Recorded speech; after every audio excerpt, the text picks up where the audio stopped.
Are you ready for Copenhagen? After last year's masterclass, our prep-episode for Paris, we knew we had to bring back the ultimate travel guide for 2026. Yes, welcome to a very special, dedicated bonus episode, the ultimate Copenhagen GO Fest 2026 guide. Today we are putting our regular gaming chat, memes, takeaways, all that nonsense, the side channels, the tangents to one side, and we're going to focus entirely on one thing: getting you to Copenhagen fully prepared, safe, and ready to grind. Yes. Whether this is your very first in-person GO Fest or you're a seasoned veteran, travelling to Denmark comes with its own unique challenges and quirks. From navigating the brand new EU border entry systems, which I looked into this, it's confused me, so we'll get into that. Figure out the new eSIMs, the absolute necessity of surviving Copenhagen's famously intense bicycle lanes, getting run over by a bike. We've done the research, so you don't have to. We're going to walk you through exactly what to pack for the unpredictable Scandinavian weather, the essential apps that you need to download right now, how to get around without carrying a single piece of physical cash, and of course the best spots in the city to catch those regionals and shinies before the after party. We've broken everything down into timestamps, and that's in the descriptions. Feel free to jump around and go to the bits that you want. Grab yourself a notebook, share this link directly with your local groups and your raid chats. Mm-hmm. If you want to know more, comment below or join our Discord, and we'll get straight back to you with any answers. So any questions, get them in there. But for now, let's dive into the ultimate survival guide for Pokemon GO Fest Copenhagen 2026. We are, yeah. Are we recording? Is the red light on? Recording, we're doing stuff. Let's go, right. We're saying words, imparting knowledge. Parting. Now, I don't know if we need to say how many days we are. Currently, as we're recording, we're 24 days away. Yep. So I thought we'd start with when the hell is it? It's June 11th to the 14th. It is, yes. That's when it is. So you've put in, obviously, things like these. Are these just what we're going to be covering?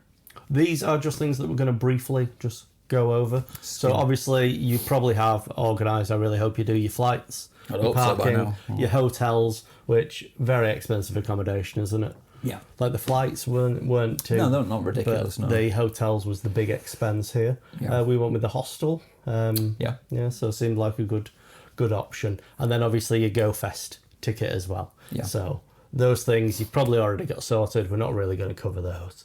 Yeah. So one thing you do need to check is your roaming. Yeah, I actually checked this today when I saw this. I was like, oh yeah, shit. So normally what I do is I just go and just pay whatever comes up, which is probably not the best thing to do. Usually there's like a daily charge that you get charged. I think there is a daily charge. It is $2.79 on EE, and that allows you to use what you use at home, and it's like capped at that. Yeah. No, I looked at mine, so I'm on 3, which is not the best carrier, but it's quite cheap and does the job. They have 3 different passes for depending on how many days. There's a 3-day one, which is £5, which I thought was all right. Yeah, and it gives my normal usage, which in my case is 100 gigabytes, which is more than enough. So I know with mine, I think the deal I get EU roaming in with mine, so you might have that. You might also, I know some in the past I've had it where you get a monthly add-on and you can like swap each month. Yes. And sometimes one of those can be EU roaming or it can be like, streaming services, that kind of thing. And so there was other things on there. I imagine every carrier has their own different perks but and they'll all be plans, roughly similar, won't they? Yeah. The main thing is that it's not as ridiculous as it used to be. Yeah. Even if you just go with the standard, whatever it charges you. Well, you said that it used to be free when we were in the EU. Yeah, but if you remember before, it used to be like ridiculous. Yeah. If you turned that roaming on, it was like, well, you just cost £100. I'm like, well, I want it on 3 minutes.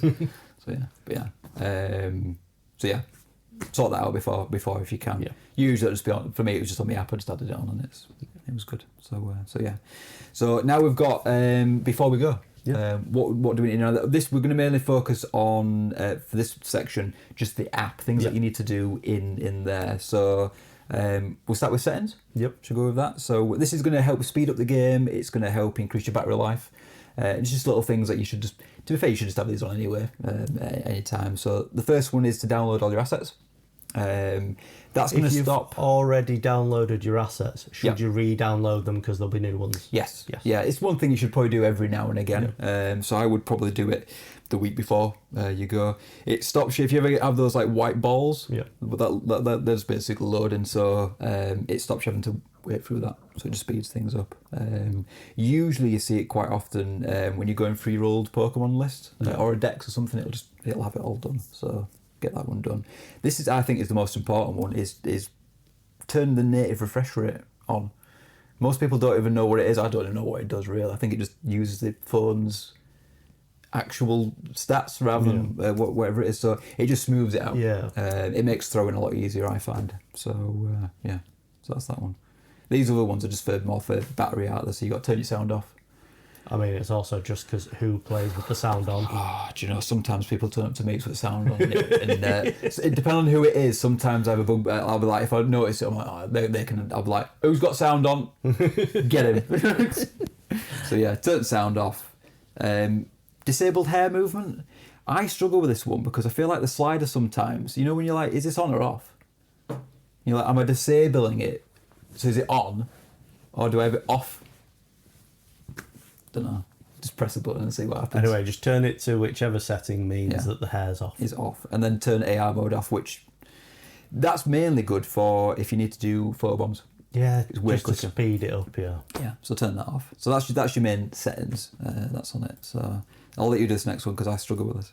Ah, yes, you do. You struggle with the storage. I've already told you should probably be deleting about 400 a day just to get you somewhere. No, not all. You haven't. I have been doing about 300 a day. Okay. But yeah. So last year, we recommended 2,000, which I think you managed to get to 1,300, but you still had to delete stuff a couple of times in your own words. Yeah. So you might want to go above 2,000.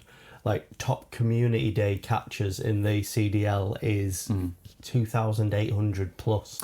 Yeah. So. And that's 3 hours. That's 3 No, hours. man, a full day. You are a bit more picky at Go Fest though. Yeah. I tend to find you're not like picking stuff that you really don't care for. We'll get into the spawns later on, but there is, for me, there's two extremes. There's like a lot of stuff I really want, and there's stuff that I really don't care about. So so it is weird. But if you've got a plus on, you might be still picking them up. So over 2,000, you should be in a good spot. Yeah, at least to get through, your one park day, probably. Well, it depends really on whether you want an uninterrupted, just pure catching, and you don't want to have to then go through storage. Which kind of brings on to the next thing, whereas if you don't have that much storage, the answer for it is search strings. So this is what I use. In fact, I used it this. So we'll start by just saying this will be in the description. So yes, you can I'll copy put and all paste these. You can copy them from the description. This search string just to help you out. What I typically do is when it says your box is full and you're in that panic of I quickly just look at Nando's. So there's a search string for that. Press that. If there's none in there, brilliant. And then I've got a general junk string which will give you everything that you caught today. You can change it to extra days if you want, yesterday and whatever, you can do that. Gets your 0 stars, your 1 stars and your 2 stars, and it takes off your shinies, and you can just select all, delete, and it's gone. What it will give you is it'll give you a warning before that. It'll say, are you sure you want to get rid of your extra smalls, your extra larges, your backgrounds?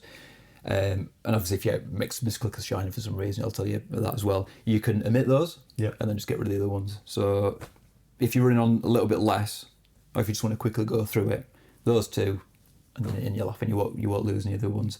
You can also add in specific Pokemon, which I'm probably going to do as well. So if you want to make sure you keep all your Rotoms or all your Unknowns or any regionals, you can add those on. So I'll put a separate one for that as well, so you can do that. And then you knowing that you're just getting rid of the stuff you're not interested in.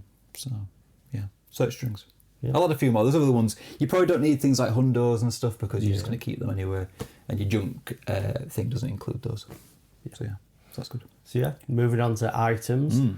Generally, the city itself, once you've got everything activated, and we're going to a capital city here, so there'll be a lot of Pokestops. Do you know, I looked at the map. Not as dense as I'm used to with most of them. Don't get me wrong, there's stuff about, but when you look at a big city normally, you'll get that of just stuff. I'm assuming they'll put a load of extra ones in for Go Fest. So yeah, it won't be a problem. I've seen that they may be getting a campsite, but I don't know if it'll happen in time. There was rumours that they're getting one, but I would imagine they probably could do it. So yeah, possibly. But back to the items. The only thing you really need to stock up on is Ultra Balls, isn't it? Balls, yeah. Ultras mainly. Because you get plenty of the others. Yeah, definitely Pokeballs. Do you want to see my storage at the moment? I'll put a screenshot up so you can see it. It is getting pretty ridiculous. Now, bear in mind, I'm fully maxed out on items now, but I'm up to, on Pokeballs, 2,857. Yeah. Great Balls, 2,490, and Ultras, 2,449. It's a lot of balls. And 3 Master Balls, which I'm not going to use this year. You're going to try not to. Yeah. So, yeah, what I like to try and do is get enough Ultra Balls where I can just use them all the time. But then halfway through I get worried that I'm using too many and I go great. But yeah, you should be fine. But yeah, all the other items, don't worry about it. Just get as many great or Ultra Balls as you can, is my thing. If you're from or around Wakefield, we are doing a Golden Lure meetup on the 5th of June. If you don't know what Golden Lures are, when you spin them you get a load of extra items. You fill up really quick. So we're going to meet up. I think we've worked out you can get 7 stops from one space. So we're going to fill them all up with gold ones. I think we're going to do 2 rows, so there'll be an hour of it. It's the week before, so come along. Yeah. Get your balls filled up. Get your coins as well. Yeah. Your Gimme Go coins. We'll get back onto Gimme Go, but it's a good counter for Mega Mewtwo. Oh. Which is strange. Yeah. It's a bit of a weird one, that, but it's on there. So, yeah. So what we're going to do next? Priorities. Yeah.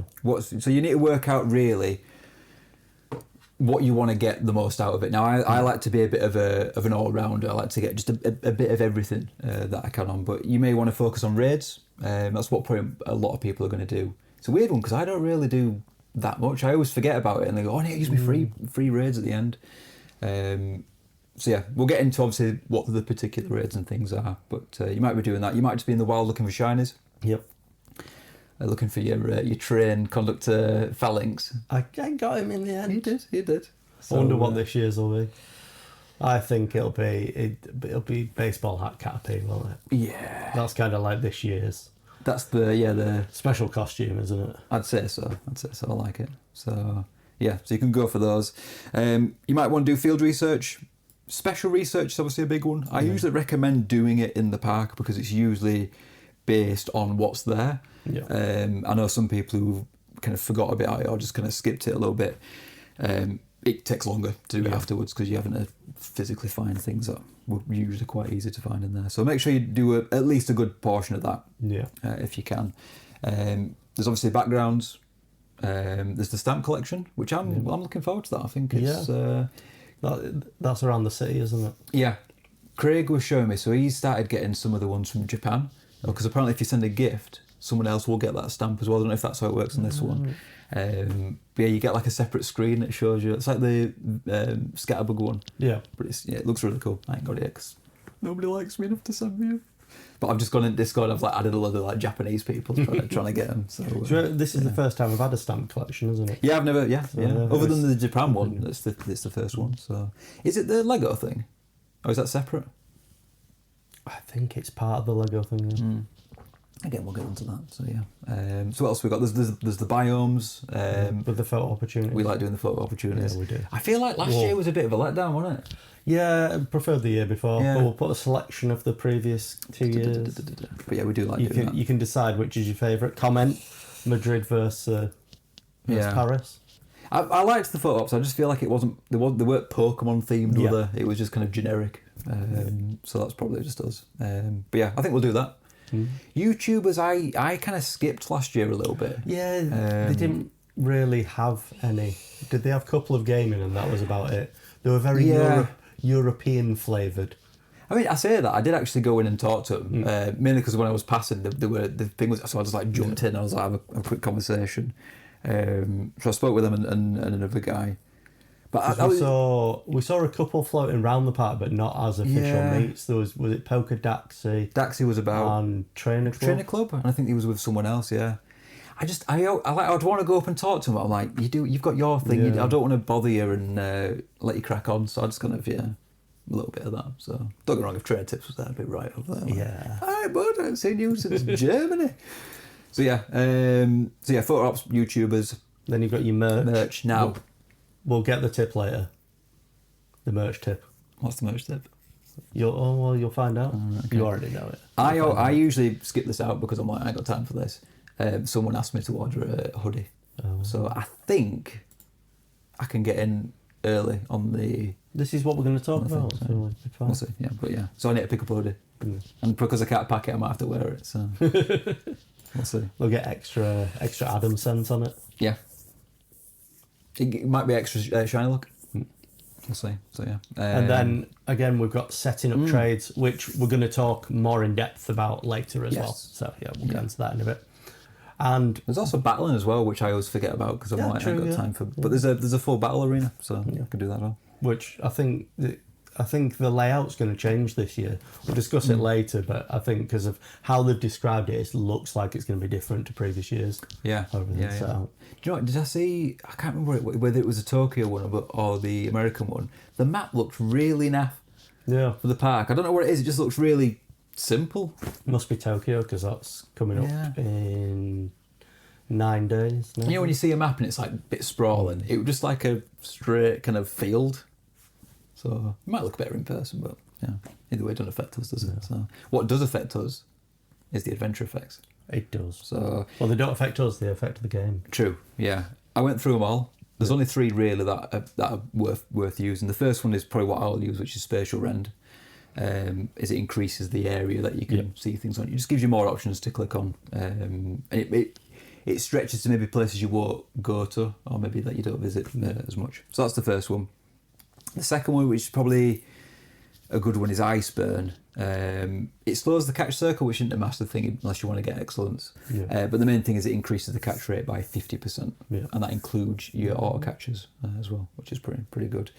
And then the other one is Free Shock. It stops Pokemon from attacking. It's a bit like a Nanab, so you don't have to worry about it bouncing back. So good against if you're doing like a load of shadow stuff, I suppose. Yeah, or maybe the raids. Things like that can help. But that only increases the catch rate by 25%. So there is that. So basically, if you've got rare candy, make sure you put it into Palkia or Kirim. Is the thing. So yeah. The other ones don't really. They're more like incense effects, which you're going to be rocking just a normal incense. So, yeah. Cool. Right. So next we've got what to pack.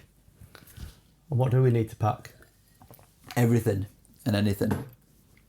Your main ones is all the other stuff is kind of optional. You can technically buy it there if you need to, but you need your passport and you need your boarding pass. Now I was supposed to check my passport today because I had this thing. I was like, is it? I'm pretty sure it's like years and years in, and Joanne's convinced it is, but I might check it when we finish this. So check it's in date. And then boarding pass, you put app ? Well, a lot of boarding passes come on apps now, like the Ryanair app, or it's not a physical printed out one. Yeah. You are in charge of our boarding passes, so should look at I would hope that you know what the hell is going on. Yeah, I'll look at that as well. I'll add that to my list. So yeah. So then the next one is like a backpack. You need something that you can house it. So that's the one that you've got. I'll obviously be taking the standard ambassador pack with its all on. A lot of this will be taken out and lightened up because at the moment, I don't know if you want to feel the weight of that. That's a chunky boy. That's a heavy boy. It's a chunky boy. So so a good backpack that you can fit everything in is the thing. There is restrictions on your flight seats though, and they depend on which flight you've gone with. Yeah. So there is. So I was looking at it, and so it's 40 by 30 by 15 or 20 because some seem to. Because the new EU rule has come in, and I think we followed it, and so there is a standard size now. Right. But then some are adding that extra 5 centimetres on the third dimension. Nice of them, very nice. But of course, you might have paid for more, so you might have paid for a bigger carry-on to go in the overhead, or you might have just actually got a big suitcase. Depends how long you're going. I mean, personally, we're only going for 3 days, aren't we? So 3 days, 2 nights. Flying visit. I'm wearing everything. Could I be wearing any more clothes? Joey style. Joey style. So yeah. So what you need to do is turn up, and you need to wear your outlaw shirt, obviously. These are from get one last of year, these. but yeah, you don't wear these ones because these are from last year's. Exactly. Mate. I have got the We new are ones in getting new order. ones. So I did design Copenhagen. I don't know if you want to put the design up. The design. I did an Outlaws design of the Copenhagen thing. So that's on there. They're in making right now. I'm Yeah. hoping to get them next week. We'll see. Good times. So I've got those and some business cards. Business cards. Business time. Business cards. So yes, this year I'll be rocking something more like Adam's because he told me I couldn't. What colour get did you go another? I couldn't get another beige bad boy. Beige bad boy. According to Adam. What did you get instead? Something like that. Did you go Sky blue? blue or Yeah, I went white the this lighter year. blue. So yeah. We'll see. I think it's good at a good range of colours this time. So, yeah. So wear whatever clothes you are going to feel most comfortable in. Well, I said high heels then. High teens. Looking at the weather, it's mid to high teens, and it drops to about 10 at night. And It's not too bad. 16 days of rain in June, so we're pretty much on a 50% chance of rain, aren't we? So pray to the Arceus gods. Yes, get those fingers crossed. So what you might need because of that, you might need a nice light coat. A cagoule. Are you bringing a light coat? Yeah, I'm going to bring this I one. don't have a really thin one, so I might have to buy one. And then just cram that in there. Get it in bomb. Or maybe just wear it on the plane because, space. Yeah. One really important thing would be a pair of comfy shoes. Can't be giving out advertising. Free advertisements. Now, are these new shoes, or have you had these a while now? I've had them about 6 months, so they're broken in. Mine are fairly new, Always so. good to break them in. There's nothing better than like a good solid pair of trainers. Like I went for a walk over day in like some pumps. Nearly killed me. Like terrible. We're getting too old for shoes that aren't comfortable. Yeah. We're going to be in Skechers before you know it. Yeah. No, Slip-ons. I'll die first. There's no need for that. But I actually think that's probably the most important piece of clothing you can wear. I mean, don't turn up naked. Like you do put some clothes on, but the shoes are the most important. Yeah, thing. as we said, it might rain, and it's only high teens. So you don't want to be naked high teens. No. Don't want to be naked around teens. No one needs to do that. No. Get all arrested. So yeah, good. So anyway, back on the straight and narrow here. Toiletries. So you probably want to bring your own toothbrush. You might want to get yourself a new one. Your options are toothbrush this year. Not doing that now. Oh yeah, the toothbrush. Yeah, the one toothbrush. The toothbrush. Between 6. You did this last time where you pre-ordered. Yes, you can pre-order to the airport. I didn't even know you could do this until last year. And then you just go and you pick it up from the Boots people. The Boots people. I did look at what it would be like getting stuff there. So if you can get to a Normal, that is the name of a shop. Normal. Nice. They do kind of reasonably priced toiletries. 7-Eleven is everywhere. Is this like the same as 7-Eleven from America? Yeah, and like Japan and everything. That's right. But 7-Eleven's kind of on the expensive side, especially for toiletries. Right. So really, you want to take your own. Or hit up that Normal. Normal type Pokemon. Yeah. What I was thinking we could do is, because the 6 was this time, do we just get a big jumbo, does everything? It's like, it's like, it's 72 in one. one. That's what I thought we'd get. Toothpaste, shower gel, hair gel, mouthwash, hair wash, earwax remover. And just stick it in athlete's foot, just like a big jug of the thing. Just slopping it out. Here's your daily ration. Slap it on Kurt. Just slap. I hope Kurt's watching this. Alright. So yeah, get your toiletries from however way you want to do it. So I don't know what I took last time. Toiletries. Obviously, I can't buy contact lenses there, so I have to bring them with me. We had deodorant. Are we going to need shower? I think we had like 3-in-1 shower gel. We had sun cream last year. Do we need it this year? Probably not need it this year, no. Maybe we just get like a really small spray bottle at the bottom of one of his bags just in case. Back of the net job. Back of the net. Yeah. So do those. Now, this is an interesting one, battery packs. Yes. The rules have changed a little bit on this. Since last time. So I know you put there's the 100 watt hour limit. Yep. This got confusing with the whole wattage thing, because when you get one and it's like, so I've got one here. It doesn't tell you the watts. It says like 10,000 something or other. You basically just take the first two numbers. So this is 10. Yeah. So you could technically speaking bring 10 of these, but you can't, Joe. because you can only bring 2 battery packs with you. Right. You can't bring 3, you can only bring 2. So I'm probably going to bring this one, and then I've got this older one. Now this is another thing as well, the need to see the details on the back. Yeah, so if you've got an old one, I mean this was quite an old one, I was worried that you couldn't see it because it's all scratched off. Yeah. I show online you can still see it, but you need to have that on there, otherwise they will take it off. Make sure it's visible. Make sure it's visible. So Otherwise, nasty security guard's going to be taking it off you like a bottle of water. yeah, and I've had that battery pack for a long time now. So they're the 2 I'm going to bring, I think. I do also have a smaller one somewhere, but who needs that? So yeah, but definitely bring some battery packs. So if you're bringing battery packs and a phone, Yeah. you're going to need to charge it. Yeah. So what you'd need would be something like this. Yeah. So this is a new one I bought because mine broke. So this one does, all the different areas. Is it like our shampoo? Is it like 72 in one? It does all of them, including English. But not only does it have the plug in the front, 2 normal USB, 2 USB-C, so you can 5 things off this. Do you think that's going to be enough, or shall I bring mine as well? I've got 2. Because there are 6 of us this time. Yeah. So, because what I find, I was thinking, gang plug into that. Jesus. Yeah. What you mean, like I've got 4 off there. Yeah. Put that in there, and then the like extension 4 cord plugs off that. But that Good does work. mean you have to bring all the blocks instead of cables, True, yeah. which is a bit. Because you got to think. I mean, we've all pretty much got a Go Plus Yep. and a phone and, and 2 battery packs, maybe. Is there anything else? So everyone's going to be 3 to 4 Yeah. charging items. God help that. Maybe even a Airbnb. watch. Yeah, watch. Yeah. I'm sure there'll be other things.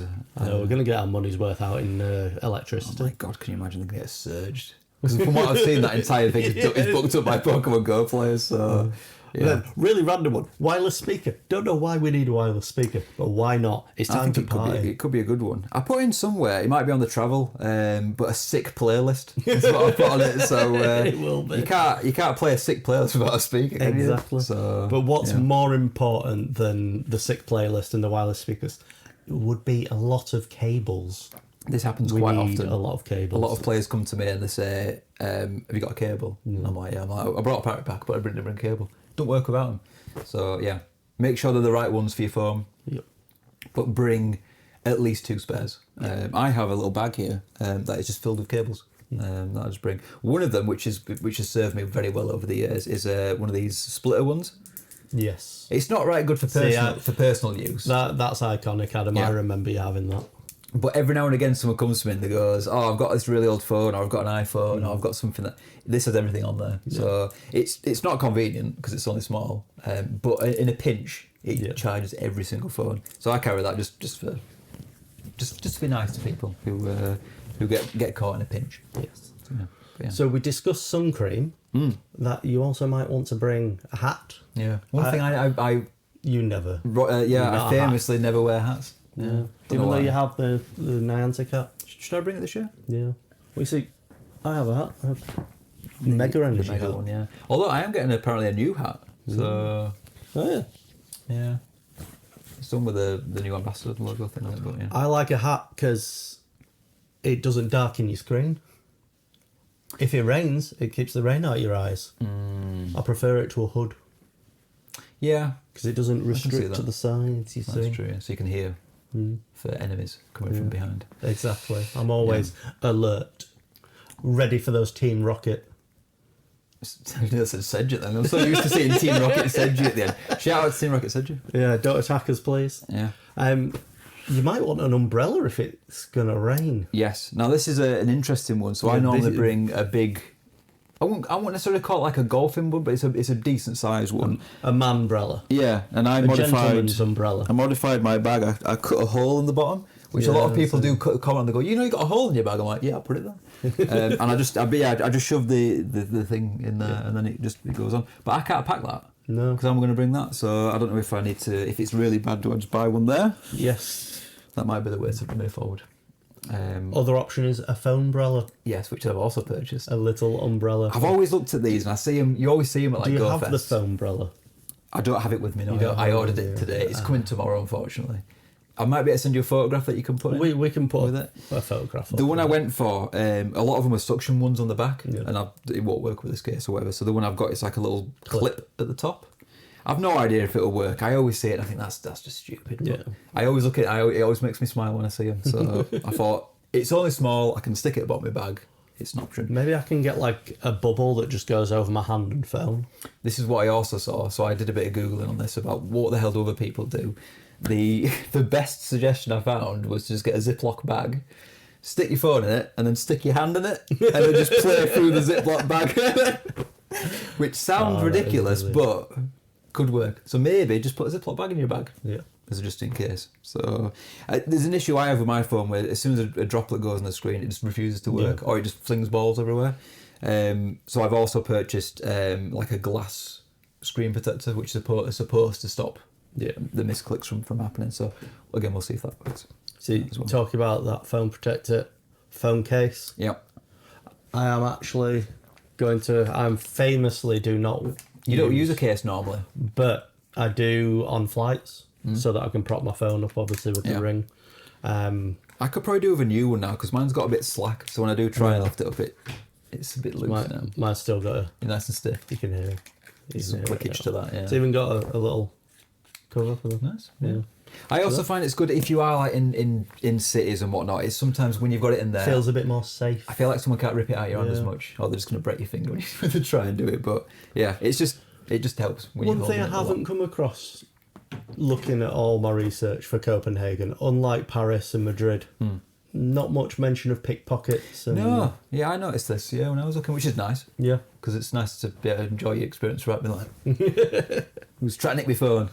So yeah, low crime rate, which sounds nice. So yeah, maybe a nice bum bag to help you carry your stuff. Ooh, a fanny pack. Do you know what? It is stupid, but would be useful, wouldn't it? Yeah. It would be good just to have your little knickknacks in. I could have me little invite cards or me. Not that we use code cards anymore, but a little badges. A little snack in there. Ooh, Nutri-Grain bar or something. Exactly. We old. And then one thing that, again, not sure if it's needed this year, water bottle. Yeah. So obviously Paris and Madrid were absolutely boiling, and we filled. Like I remember last year in Paris how much we filled up those water bottles. Yeah, it was scary because as famously as we know from last time, I drank a lot and I didn't pee for probably 10 hours. Yeah, it was a bit worried. I'm fine, but yeah, it was a bit worried. It just didn't need to go. It was. I mean, it was useful because I didn't have to worry about it. I would still suggest it because obviously we're going to be walking about a lot, so you will. I think I'll probably get I'll bring like a smaller. We've got like a Chili's bottle. I might just bring a small one. It's good to have just to have water. And I will go into later where you can refill your water bottles as well. I did notice that. I thought that was quite nice. Well, that's that. So yeah. Or you can just do what Glenn did last year and just have an empty plastic Coke bottle from the airport and just carry it around in your back pocket the entire time. Yeah. Don't do that. It's not good. Are you not supposed to refill a plastic bottle here? No, because you end up with plastic again. Yeah, microplastics. Yeah. So I can't wait to see Glenn do that again this year.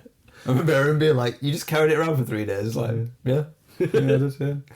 So yeah. So this was we mentioned this earlier. The journey. Yeah. And what do you need on your journey? So this is just your journey before you get to Copenhagen. So you drive to the airport. The flight itself. What do you need? You need entertainment. Yeah, which in our case is just us.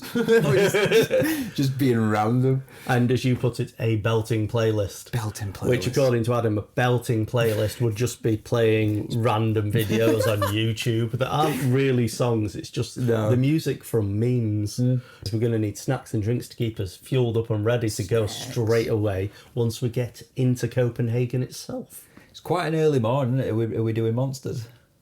No, pints only. Oh, is it? 6 o'clock pint. Great. Look forward to that. Good. So yeah, what you got in for new border rules? What's going on with this? The new border rules have come in. I have actually been on holiday since these have come in. Oh, okay. When I went to Italy, it started. So there was a big queue. I would say over an hour long. Oh, really? We were very lucky. We skipped it. Right. Because Noah was 11 by 1 day. And if you're under 12, you don't do it. Get in the queue. So that we got sent to the normal one where we still did it. Yeah. You give your fingerprints, take a picture. Is this because it's the first time, or do you have to do it every time? This because it's the first. It's like when you go to America for the first time. Yeah. And they do the full. So you have to register it. Right. So is it all at a machine? we did it with the guy and he had the machines, but Right. everyone else was going to automatic machines where I think you put your passport in Yeah. and then it takes the picture, takes your fingerprints. So everyone else seemed to be going to these automatic machines, but obviously big long queue for them. Right. Is And that because then- only 2 of them were open, even though there's like 15 of them? I think it's a combination of the machines are crap and a lot of the people have the technological capacity of, you know, your granddad. I can't be dealing with it. It's like, just put the thing So down it here and just all look at the really camera. slowed it up. Well, Yeah. you know what it's like when you go through the e-gates? Now it's a bit difficult with them. Yeah. Imagine This has when... made it worse. Yeah. Yeah. Because then once you've registered, you then have to go to an e-gate Oh, right. where you to put your do it, then passport do it. in Oh, God. and then it takes your fingerprints Yeah. and takes your picture to make sure they match up to Links what you've with just what we've registered. That makes sense. Yeah. So, yes, I would say if you're booking, like, if you've got some kind of transfer booked, which we'll go into transport later, and I'm not sure why you would, yeah. because the Get- public get there transport early. seems very regular and very good. Give it an extra half an hour on top of what you think because of these. Extra. Obviously, time of day, there might not be many flights. Copenhagen airport might not be too busy itself, but there are genuine, and also on your way back, Same again. you do it going out, you have to do fingerprints, and so Christ. it can cause a bit of, It's going to be fun then. yeah. Look forward to that. It'll be fun. As far as I'm aware, Denmark have not suspended it like some other countries have. Right, okay. Fair enough. So, Interesting stuff. So yeah, So, get there early and have fun. yeah, just take that into consideration, please. Don't want anyone missing any flights. No, God no. Oh. So, we've managed to get through Yeah. the detail funneling machine that is now just stolen your identity Yeah. and selling it to Somali pirates. Tracking you. Every movement. And we need to get from the airport to the city. So we've landed. We have landed. We have collected any luggage, whether that was just from under the seat in front or off of a conveyor belt. Yes. We have had our first drink, At 10 a.m. Yes. Whatever time it is. which I'll tell you what that will be later. Yeah. And no, it's not alcoholic. We've got to Denmark, so there's one thing you drink in Denmark. Is it out of a shoe? No, why would it be? I don't know. out I of just feel shoe? like you got to just drink. Is it Ireland? I don't know what it is. Yeah. Right, okay. Receptacle. Reset. All options to get from the airport to the city is about every 10 to 15 minutes. Not too bad. There is the bus, the 5C. That takes you about 37 minutes to get you, pretty central towards the train station. The best option is just the metro. The M2 into the city, it'll take you roughly central, and you can get over to the train station on the M3 line. It'll take you 24 minutes. It's not bad. So it's faster than the bus. It's probably a little bit more expensive. We'll go into prices later. You can get just a full-on train. Right. And I believe the 805 train actually comes from Sweden. And it comes over the bridge from It's like Malmo, crosses all the way through. but then takes you from the airport just into like the train station in Copenhagen if Right. you want. And that's only a 13-minute journey. It's pretty quick. And if you just want your own private Uber, I had a look and it was £33 the other day to get from the airport. Fair So, enough. yes. Again, because we're a group of 6, we probably would be able to do that. Yes. Yeah. This got posted in the ambassador channel, I think. Yeah. It's just everything. It just goes through like just public metro, buses, trains, bikes. Lime bike. No, that's an electric scooter though. That's not a line bike. That's a line scooter. Like lime. But yeah, apparently biking's a big thing. Oh, it's big, It's a yes. huge thing. As we So, said, yeah. the infamous bicycle lines. Intense. So this is yeah, it's just got everything, but it's based for Pokemon Go players. So I'll put this link in because I thought it was quite useful. Yeah. It just had random bits and bobs on. It's also, I'm guessing this is for the Metro. Yes, that is the metro. Yeah. So I'll include that link as well. I like how they get bored on the metro. It's just like zone 1, 2, 3, 4, 8. Yeah. Long trips. Long trips. Long trips. The rest of it. Yeah. So yeah, I quite like that. Yeah, go back. Go down a little bit. No, up. Stop at the prices. I'll probably just keep going. That much? A city pass. Zones 1 to 4. City pass. They're not the prices I saw. These less or more? Less. I'm assuming we'll just get surprised when we get there. Zones 1 to 99? That's the thing that, like, if you look at the map, Or is it segmented as well? they're all, it yeah, is, like, well, that's weird. you'd It's not- think it's there'd not just be a band. ring and that'd be a Yeah. zone, but it's, yeah. 2-2. Oh, right, yeah, that's weird, isn't it? But yeah, no, like, 80 kroner is, like, It's not, is it? well, it is, but it isn't. Well, yeah. But no, that's less than I had it down at. I don't think they look like kids' prices. I'll just say adult, but yeah, could be. Oh well, we'll see how it measures up. And then I'll edit it. Okay, cool. Let's go. Well, Let's go back. That's their photos. I also, is this photo from London? I didn't go to London. I don't know. It just looked like the London one. So yes, thank you for finding that website, which we will have down in the description. I didn't find it, Joe. Someone else found it. Okay, I just copied it. Well, yeah. Okay. Appreciate whoever posted it from the ambassador group. Yeah. Thank you, ambassador. I was actually Ambassador, looking for something so- else, and I came across it. I was like, oh, that's pretty good. And then I found the extra stuff about batteries as well. So yeah, good stuff. So next we'll talk about the transport to the park. To This is the main park play. The main area, park, yeah. Which you can only go if the Fælledparken Park. Is it that's how you pronounce it? No. Fælledparken? I don't know. Yeah, you can only do this if you've bought the park play ticket. Yes. Someone who is coming from the group only bought the City Explorer ticket. Yes. Which is fine, but obviously don't go to the park if you haven't got it because there'll be nothing there. Yes, because it's like spawn locked, isn't it? Unless you have a ticket, and it's normally quite a big boundary, isn't it?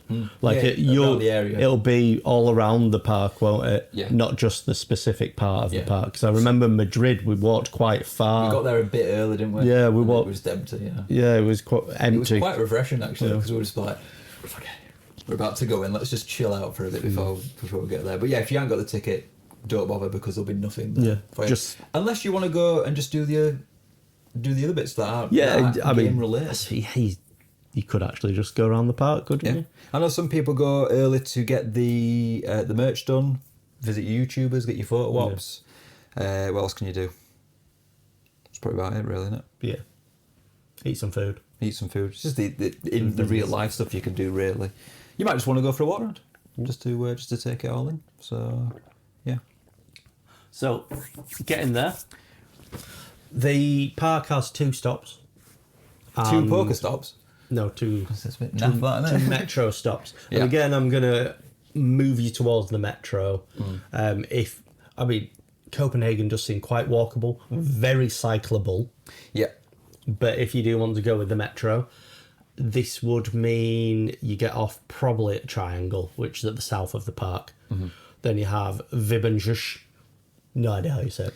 Vibenjush. That's kind of at the north end of the park, and Yeah. it's literally 1.1 kilometres in between. There is a straight path in between the metros, straight through the park. Nice. So it doesn't matter really which end of the park it's going to be at.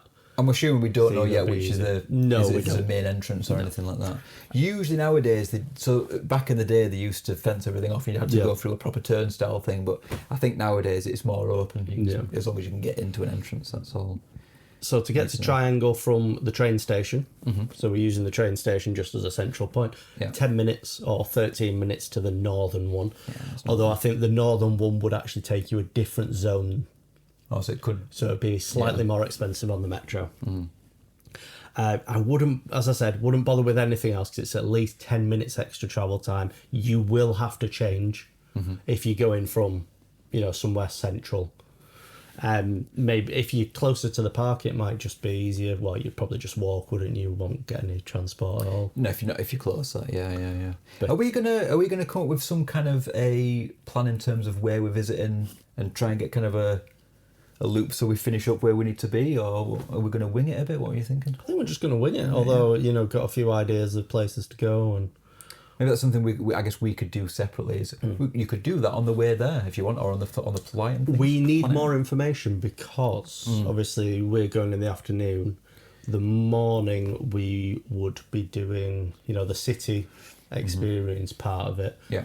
Which there's a new bit where you, which we'll discuss later, about going to different bits of the city.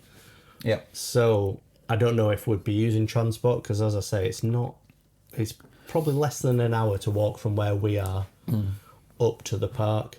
I've been told it is very walkable, especially if we're visiting things on the route. So I think it'd just be a case of where we're going to go next. Yeah. How much distance is it? Is it walkable, or do we get on the metro? I think so. Yeah. So as I say, you can get the bus, but you'd have to change.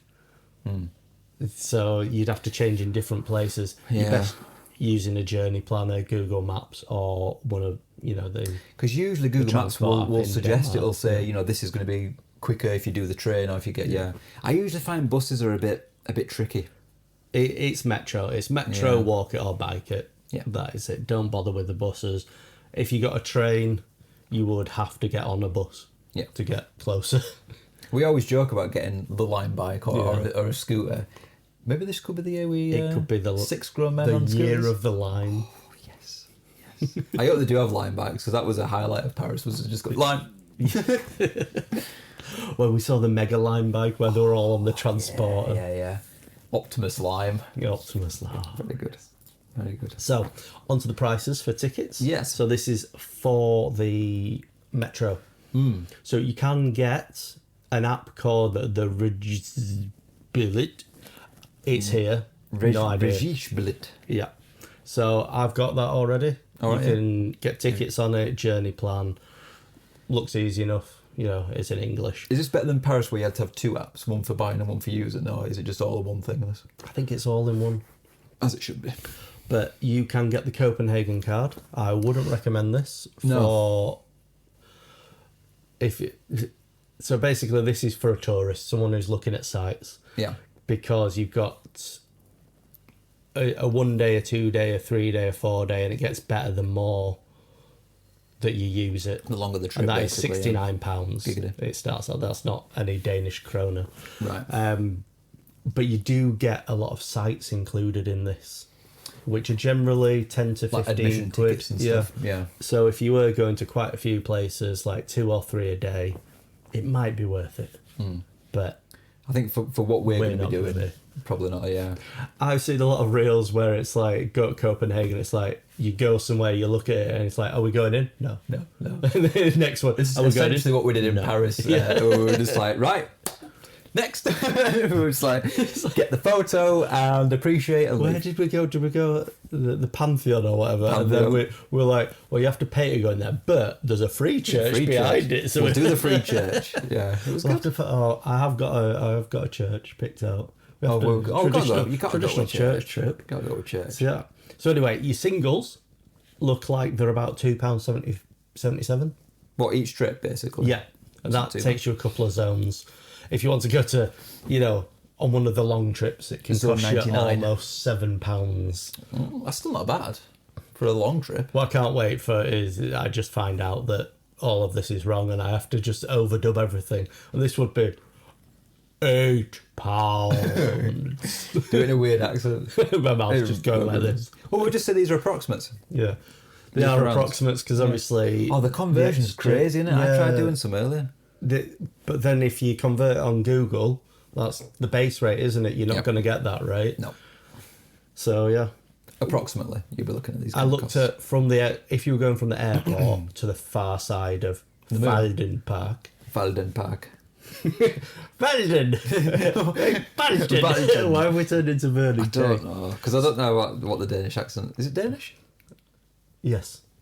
Yeah. At least I know where I'm going now. I kept saying, what did I kept saying? Sweden. Holland. So airport to the far side of the park. So this isn't the one we'd be going to. You'd probably go to Triangle, not to the far side, and that is £3.49. So How often in this trip are you going to go? My triangle. I've already as done it like many 5 times as I can. Get on the banging playlist. So yeah, and so from the station, which is nearest, probably going to be our nearest metro, it's 2.77. It's that 2 zone to get us to the park. Nice. There we go. So yeah, Have we got a station nearby to where we're staying? Do you know? not too far because we're not too far from the main train station for Copenhagen. Nice. So Good. This yeah. is good news.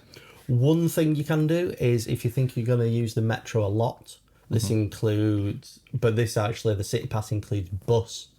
It includes harbour bus, so a boat, Nice. trains, as well as the metro, and I have that down as £11.66 per day. I'm going to put the list up here of your 1 day, your 2 day, your 3 day passes, your 4 day, your 5 day. It's obviously more cost effective the more days you add on. So it's only going to take you like 3 trips a day to make it worth to make it worth it. So if you're going to be using the metro 3 times in 1 day, or you know, you can 6 at least times do it in twice 2, there and back, and then you'd add an extra trip, and you're laughing at it. So if you want to go a little bit further afield, so those long distance trips, the larger passes, you know, it's this price, so it's a bit more, and that'll take you out. But there isn't too much further out that at least I think we'll be dabbling in. I think there's going to be enough there. We're not going to the zoo. No. Especially for our flying visit, a few sites, bit of food, you know, full-on Pokemon day. Yeah, you got a lot of Pokemon. Another full-on Pokemon day. And back to the airport that evening. Get home and die. So one thing I'm going to point out is the bus boats that are included. They have a limit of 80 people. So you know that Friday raid train we're going to talk about later? Yeah, I'm not sure. We're going to get on it. Yeah. But surely the ambassador from there will know that. Well, maybe they underestimate the... Maybe. How many people we're going to be bringing. I mean, how many's coming from us? There's a decent amount, isn't there? At least 20, I would have thought. Yeah. I mean, there's 6 in our room and 6 in another room we know of. That's 12 already. Yeah. We'll see. So, yeah. We might have to walk it. We'll walk quicker than the boat. What, on water? What, Jesus? Can you swim on land? Hell no. So, as we've already mentioned, you don't understand the currency Danish difference. krona. Not euro. It's not euro, isn't it? Well, yeah, it's not in the euro. You don't have to be in the euro. Did they have a Dexit? No, they were just never in it. No, right. They're in the EU, but they're not in the they're euro. not in the euro. Nice. So I'm going to be using my Barclays credit card because that's free. Yeah. For, you know, no conversion fees. Obviously, conversion signing rate. me up to Monzo. So what I was going to say was, if I didn't have a card that was fee-free, do I just use yours and pay you back when I get back? But I've sorted the Monzo out. So Monzo, Revolut, both. Yeah. Both working, no fees. Conversion rate. Always pay when it gives you an option of paying in pounds or Danish krona. Always go with the Danish krona. You get a better rate. Yeah, I think that's always the case, isn't it? Yeah, because you get there, you're not getting like the conversion. It's just purely their rate. So one thing I found out: cash not really needed. It's more like over here. It's all contactless. Just tapping everywhere pretty much. Very rare that you'd need cash. One thing someone brought up, VAT refunds. Yeah, someone mentioned this the other day. Yes. So anything over 300 Danish kroner at stores that display tax-free signs, you need to get a tax-free form. Right.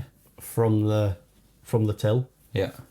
And basically before you go at the airport, you'll have to go, which is normally in Terminal 3. Or if you go to Blue Parnet between Terminal 2 and 3, you can go and get all your stuff sorted. You have to take your passport, your receipts, your filled out form, the goods themselves, get your form stamped, and then you send it off. In the words of Steven Stifler, it sounds like a lot of work. It does, yes. Yeah, I don't think it's worth it. No. I guess if you're buying something really big, or if you're going like crazy with like cigarettes, Lego. and alcohol, Lego, yeah. I'm not sure you could do it on.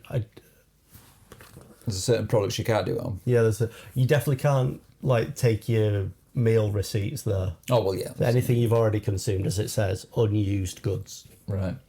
So once it's stamped, you go to a refund counter. There is also machines you can do it on, so you don't even have to talk to a person. But yes, these are in the airport. I wonder what the reason for that is. There's got to be some kind of like reason why they do that. Like maybe is it to like get people to purchase things more? I don't know. Yes, I'm going to say yes. Yeah. I reckon they do it because like, we'll make it a little bit tricky and people just won't do it anyway. Make it difficult.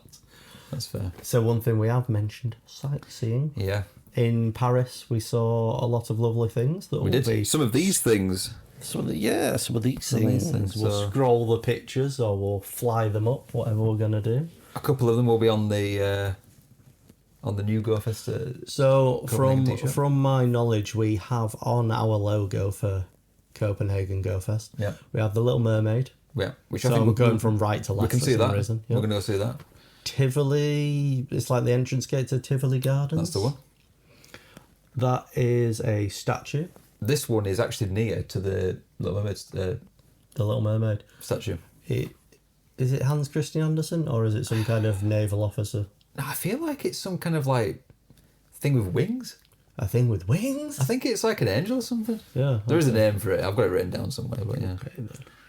And then we've got a nice castle. Is Yeah. it the Rosenberg Slot? It is. It is. The roundhouse there. Roundhouse, And one of the bridges. which we won't I see. don't know the name of the because it's on bridge. the outskirts, is that? So, but it's, yeah, every time I did like backgrounds and stuff, it was always there. So It popped does it on look there. good.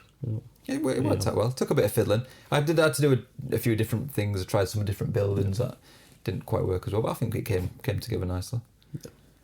It was in a rush, but I think for a rush, I think that'll do. If you zoom right in, I did make a mistake on this little wiggly bit here, but at distance you can't tell, so it's fine. So yeah, I want a refund.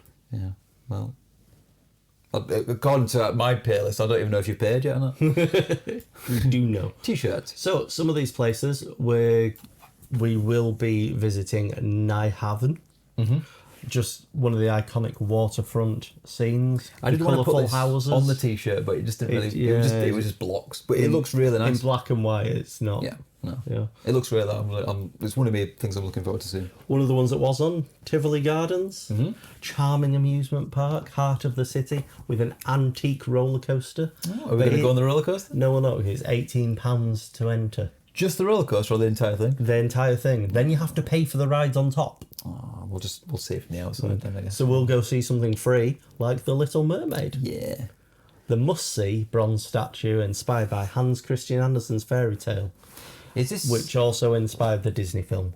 if it's bronze? Is it got one of those things where people tap on it and there's like a really shiny bit? You know, like when you see No. those like dogs and there's like a really clean head. No, then because pats it. it's kind of out in the sea a little bit, so you can't really get to it. Oh, I got to swim. Yeah. Oh, fair enough. And then, which we'll probably see The Little Mermaid on the Friday in the meetup that we're going to talk about later. Then we're going to be going to Refn. the street food. This is also part of the meetup, isn't it? Yeah, that's where we're going afterwards when we hopefully get on the boat. This looks quite cool. I've seen Yeah. some images from it. It looks really cool.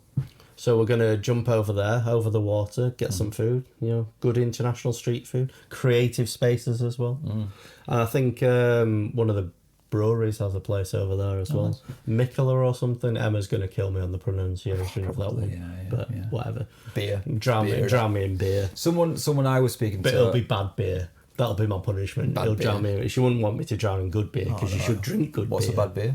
Stella. I don't know. to Emma, it could be anything. Emma. Somewhere sharp his ears have popped up. Stella? I was speaking to someone from, I think it was from the Doncaster group, I can't remember who it was specifically, but who referred to it as a good vibe. Ah, good vibe. So that's what it looks like to me. Yes.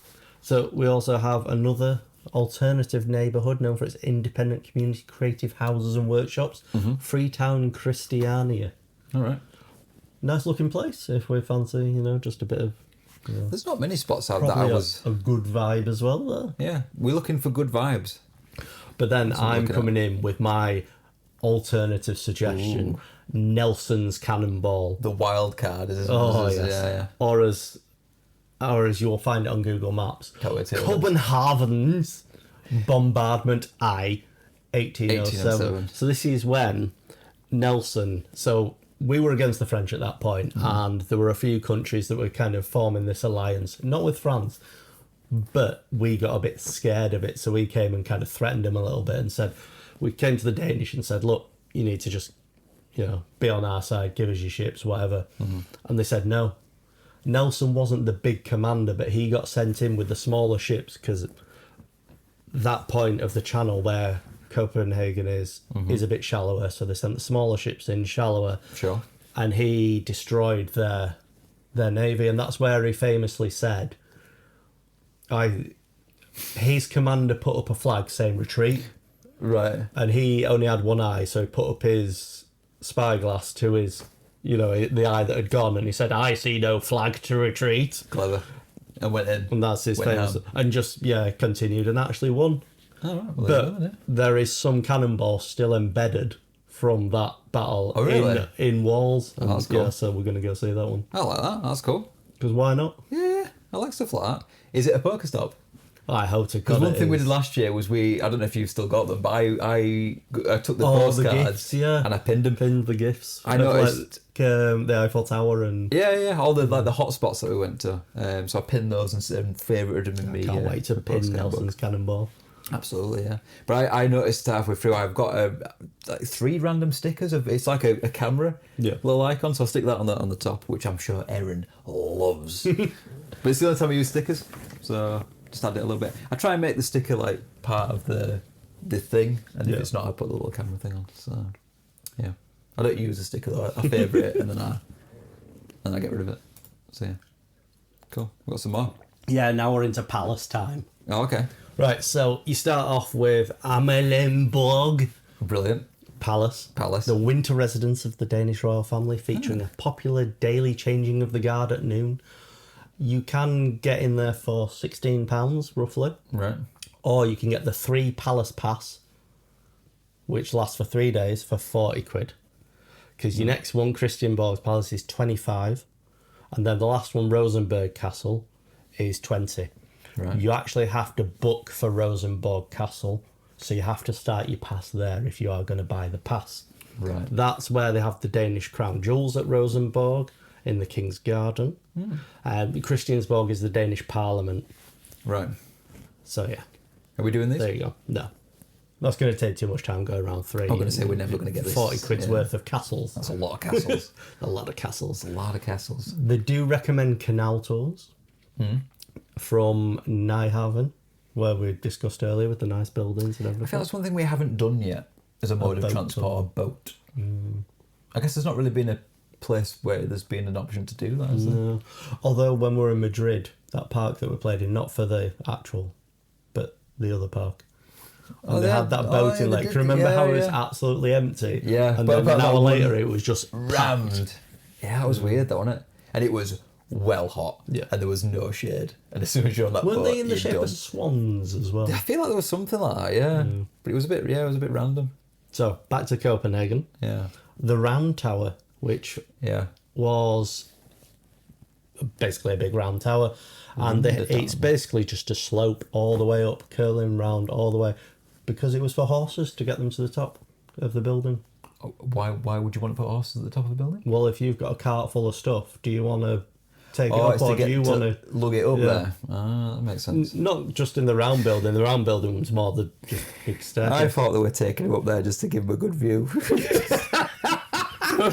Do you like the view, Mr. Here Horse? we go, just a bit of Here you fresh go. air, nice view.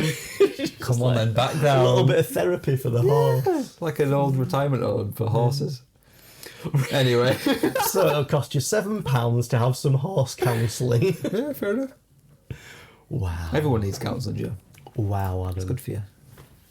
So, as I mentioned to you, Yes. so we're going to go into food and drinks, but before we get properly into food and drinks, water fountains. Yeah. Many available, and there is a link to the map Yeah. in the comments I was looking at it earlier today. Look, it's quite from HOFAR, How far? which is an acronym for something. What I liked was it was an interactive map as well. Yes. So you can... what was the difference between the yellow and the... Do we know? No, I don't know.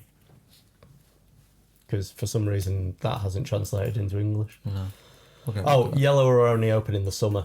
That was it. There you go. That was it it, yeah. says above. And we'll be in the summer, won't we? So Yeah. it'll be all easier. Cool. So all of them will be open. Yeah, that's good. This is the There's your park. map. There's quite a lot of options. Yeah, all around town. So you're not I gonna would be too I would far. take advantage of it. You're going to be drinking a fair, even if it's not warm. You're going to be walking a lot, so it's good to keep hydrated. One thing people have said is that the Danish tap water, even from like the just the tap in the toilet, is at a higher standard than EU bottled water is required to be. This is what I'm saying, yeah. So if in doubt, just fill it up in the toilet, because most of the Danish people do anyway. Fair enough. Is what I've been been seeing. Yeah. Why waste money on bottled water when you can get it free? Exactly. And then, when you drank a lot of water, you need to pee a lot of water. Sometimes you do. And again, these are free and plentiful. And in the link, there is your public toilet map. Yeah. I looked at this as well. There seems to be a lot on this. Copenhagen Visitor Service.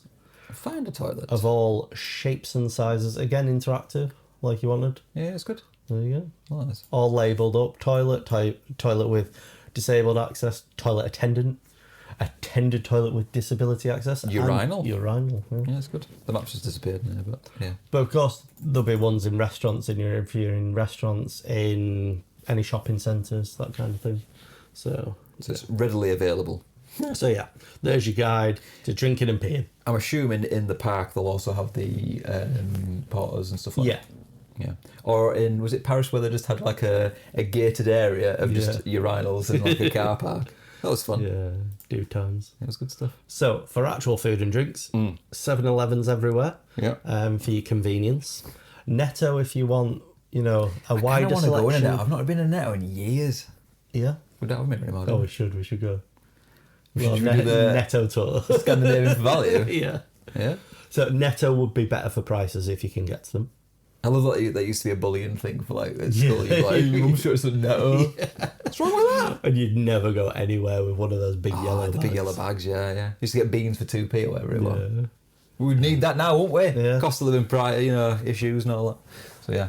Is there we'll get onto the sausages, but is there like a specific food we should be getting there? Obviously with Paris we had the croissants and stuff.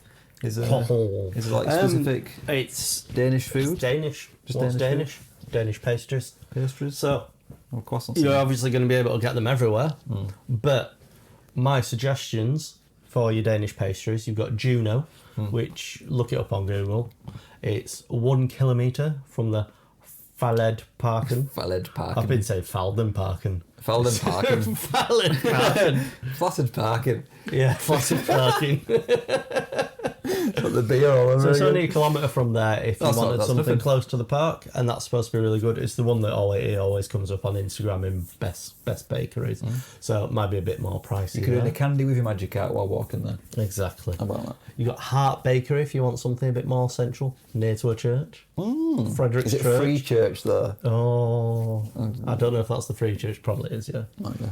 So that's a bit more central if you want a fancy pastry again. Yeah. We're going to go to Harry's Place. Yeah. Harry's Place is where you can get your hot dogs, a big sausage in some bread. And the story behind Harry's is he went to prison, did Harry? He did. And he found out that most of the fights in prison are caused because you got a ration of 1.5 sausages, and the fight was over who got the bigger half of that split sausage. That's fair. So when he came out, he made a big sausage, sold it to the prison, so that then they only had to give them one sausage. So there was no fight over the big half. Innovation. Yeah. And then he opened his little shop. So we're going to go there and just cram sausages in our mouths. Love it. Maybe a bit of mustard. No, I'm not really a fan of mustard. No mustard, man. Ketchup. Ketchup. I like both. A little bit of both. Onions? Yeah. Crispy is my favourite. Crispy onions, yeah. Crispy onions. Yeah. What about bacon bits? I'll take bacon bits. Bacon bits. We'll just see what they've got. See what they recommend. So another recommendation for me is Gasoline Grill. There's a lot of them. Yeah. There's one chain place. There's one near the Fælledparken. Love it. F-parking. Butter cooked burgers. Butter cooked burgers. But yeah, Interesting. literally, It's like a chain restaurant thing. it's like a petrol station. Oh, is it? That's what it looks like. It's like when you have those dirty That's why it's things in called like Gasoline Grill. those dirty things in the like the oven thing on the till. Yeah. Something like that. No, I think it is a proper place. So, if you want barbecue food, War Pigs. I do like barbecue food. Also good beer apparently, and I think that's near the Meatpacking District. Love it. Oh yeah. I love that phrase. It's so good. Meatpacking The Meatpacking District. And then you've got Refn again, as you know, Yeah. where we spoke about before. Street food, lots of stalls, good vibes. Good vibes. And then if you want a general area for some nice food, probably a bit fancy, a bit more sit down, general Meatpacking District. It's just, how many times can I say Meatpacking District? The old MPD. The MPD. MPD, see if that catches on. So what I'm going to tell you now is I'm going to tell you what you need to drink. Yeah. So when you're in the MPD, so remember when I said the first thing you got to do when you get to Denmark, you got to drink something. It's the Faxi Condi. All right, yeah. Soft drink. Right. It's a lemon lime. Friends reference. Oh, yeah. And what's it? Is this like a Fanta Lemon? No, it's not a Fanta lemon. It would be more like a Sprite, wouldn't it? Oh, well, fair enough, yeah. I'm happy to do that. Yeah, so that's their favourite soft drink, apparently. According to the one reel I saw. You're just going off that completely. Off that one reel. I'm going to trust my life with you, sir. Is this the beer that you mispronounced earlier? Yeah, Mikkeller? Mikkeller? Mikkeller? Mikkeller. I'd say that's about right, yeah. So, It's a international lager? brand? I mean, I've heard of it before, so yeah. It sounds familiar, yeah. Yeah, I think it's got like a man with a bowler hat as its kind of symbol. Is it sort of like thing. got a cream background? Yes. Yeah. It's just black and white. Yeah. Yeah, Anyway, a different one. another one that came up, Norenbro, which is I think it's an area of Copenhagen. Berghus. Boogers. So I imagine that's, yeah. You could go on Google of their thing is and fancy just get ones. when she says it. Yeah. Dub that over. And what's this one? What's snaps? You never had schnapps? I mean schnapps. Yeah, I know, but that's how they do it. Oh right, okay. That's how it is. What flavour is it? Do we know? I don't know what flavour that is. Aquavit. We'll buy what's his face? Adelion. We'll buy him one and then we'll see if he likes it, and if he does well then we'll try it. Okay. How's that sound? Use him as a tester. Yeah. I got a drink anyway, so Yeah. so right. Are we actually gonna go there after by this time and go there? Maybe. Because usually we like dip in and then we get out and then we can't get back in or something happens. So yes. Yeah. So we've eaten, we've drinking, we've seen some sights. We've drunken. Let's actually get into the meat of what to do then when we're playing the game. The MPD. No, we're not in the meat packing district anymore. We are talking about where to play in Copenhagen, and it is not the meat packing district, the It's not. MPD. Oh, right, okay. No. Get out of the MPD.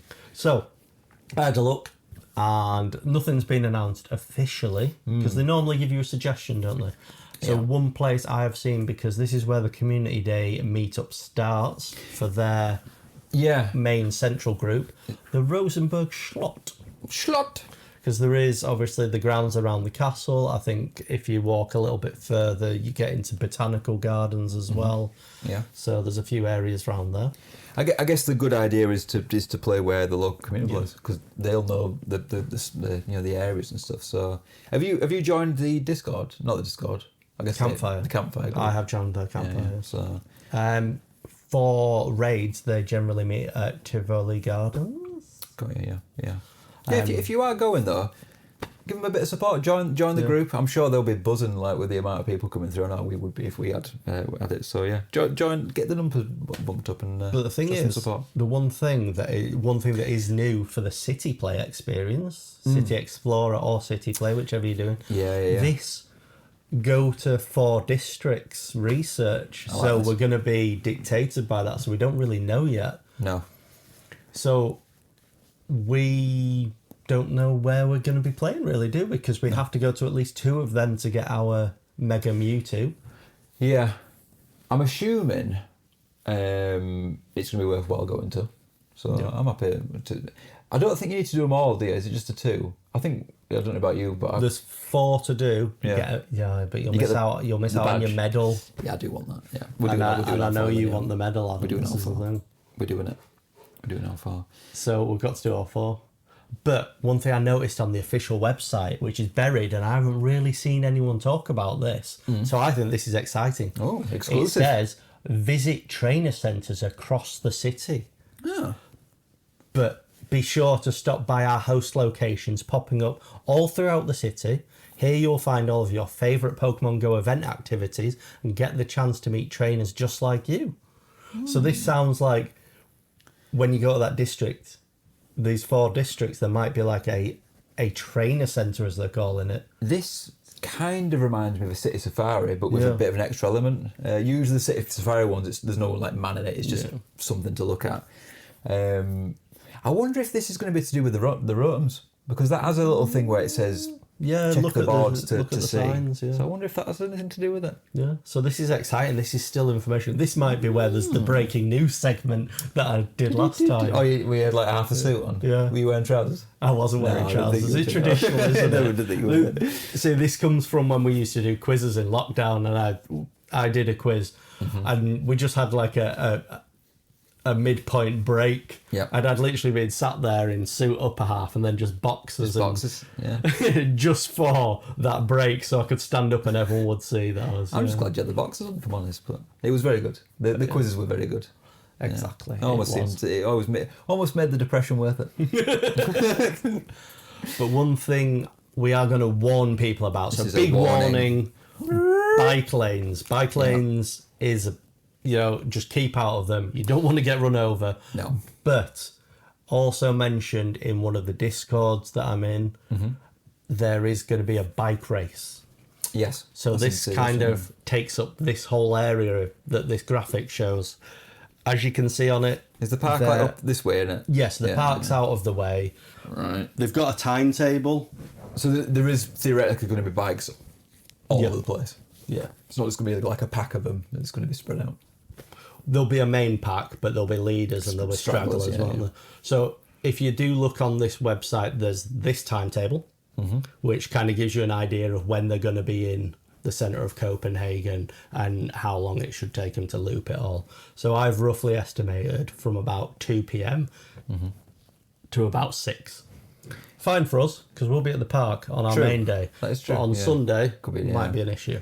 This is what I call piss poor planning. Yes. Because sure, the city knows what's going on, and they know that there's going to be thousands of people coming in, all staring at the phone. I mean, to be fair, I usually credit Pokemon Go players for very good spatial awareness. Even though they're staring at the phones, I feel like they're good at peripheral vision. But yeah, be aware of your surroundings. So these aren't going to be in the bike lanes, though, are they? These are just going to be full-on road. Yeah. Going pretty fast, like 44 kilometres an hour, according to the timetable. Yes. So there's a men's race and a women's race. One's on Saturday, one's on Sunday.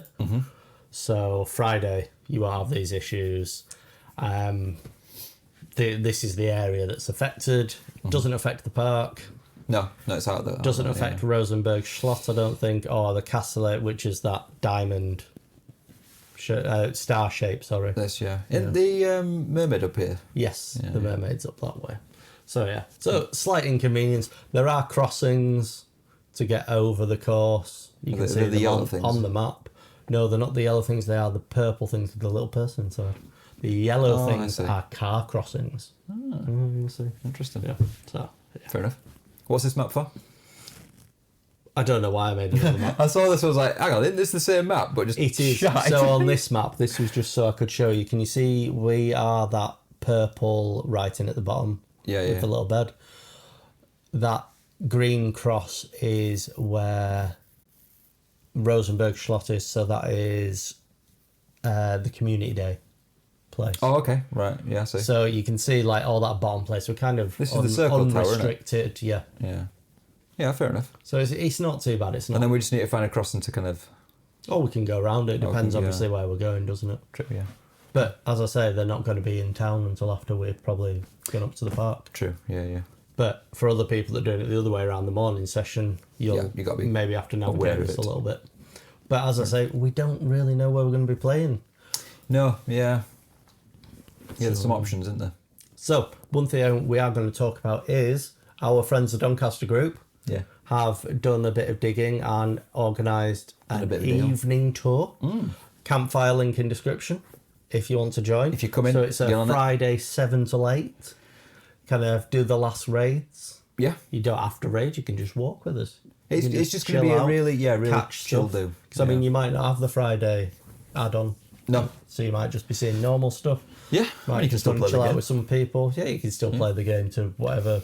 From what I've been Experience told, you having? a lot of the Doncaster group are going. Obviously, there's a lot of the Wakefield group that are going. It's being led by the community ambassador for the area, so they're going to be taking us to places that they know are good.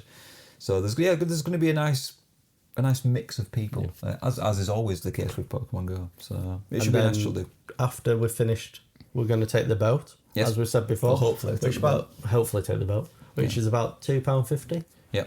for a boat trip, or it might be in with your day ticket if you have a day ticket, stuff like that. And that takes us to Refn Street Food Market, which we've mentioned several times Too now, many times. which is quite a lot of food stalls, probably like 50 plus. Yeah. And the price range is around £10 to £25 for your food, depending on what you get, obviously. Yeah. So, yeah, that's it. Check Campfire for any events.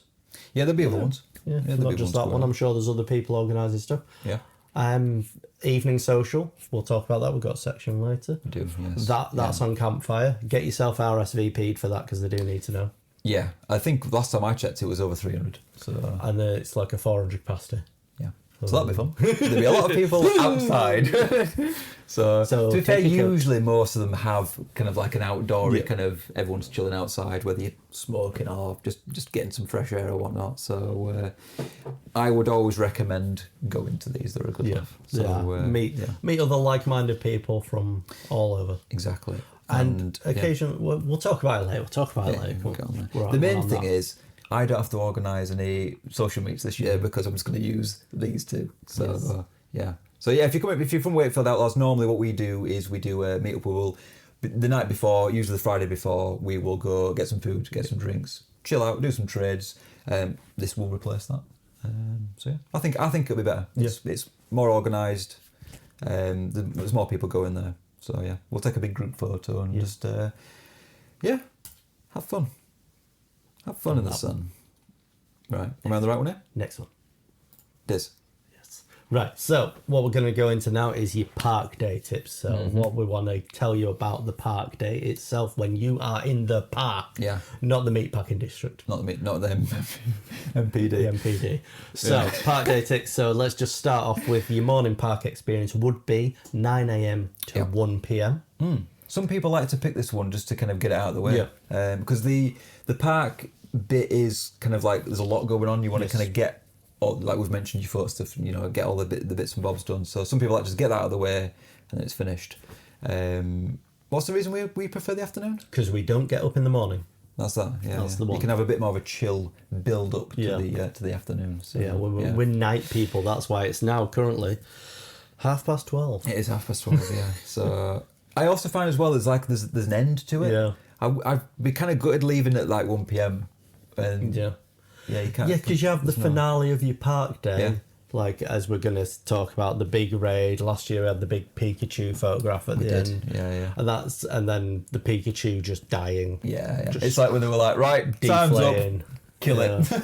But it's like, that has a big finale, whereas, like, if you take, like, the day before, when we're just wandering around, we're kind of like, some people are like, well, we still want to keep going, and I know they'd extended hours and everything, but then it gives you that finality. I think you're right there. It's nice. It's just it's an end to the day, and it's like You'll stand there watching as Pikachu just caves in on himself and becomes a sad sack of plastic and ropes. get shipped off to the MBP. And just think, and you just stand there thinking, wow, what a cool time. What a beautiful place we've done this in. It's usually the first time as well where you stop for the day and you realise how broken your body is and you go, oh, yeah.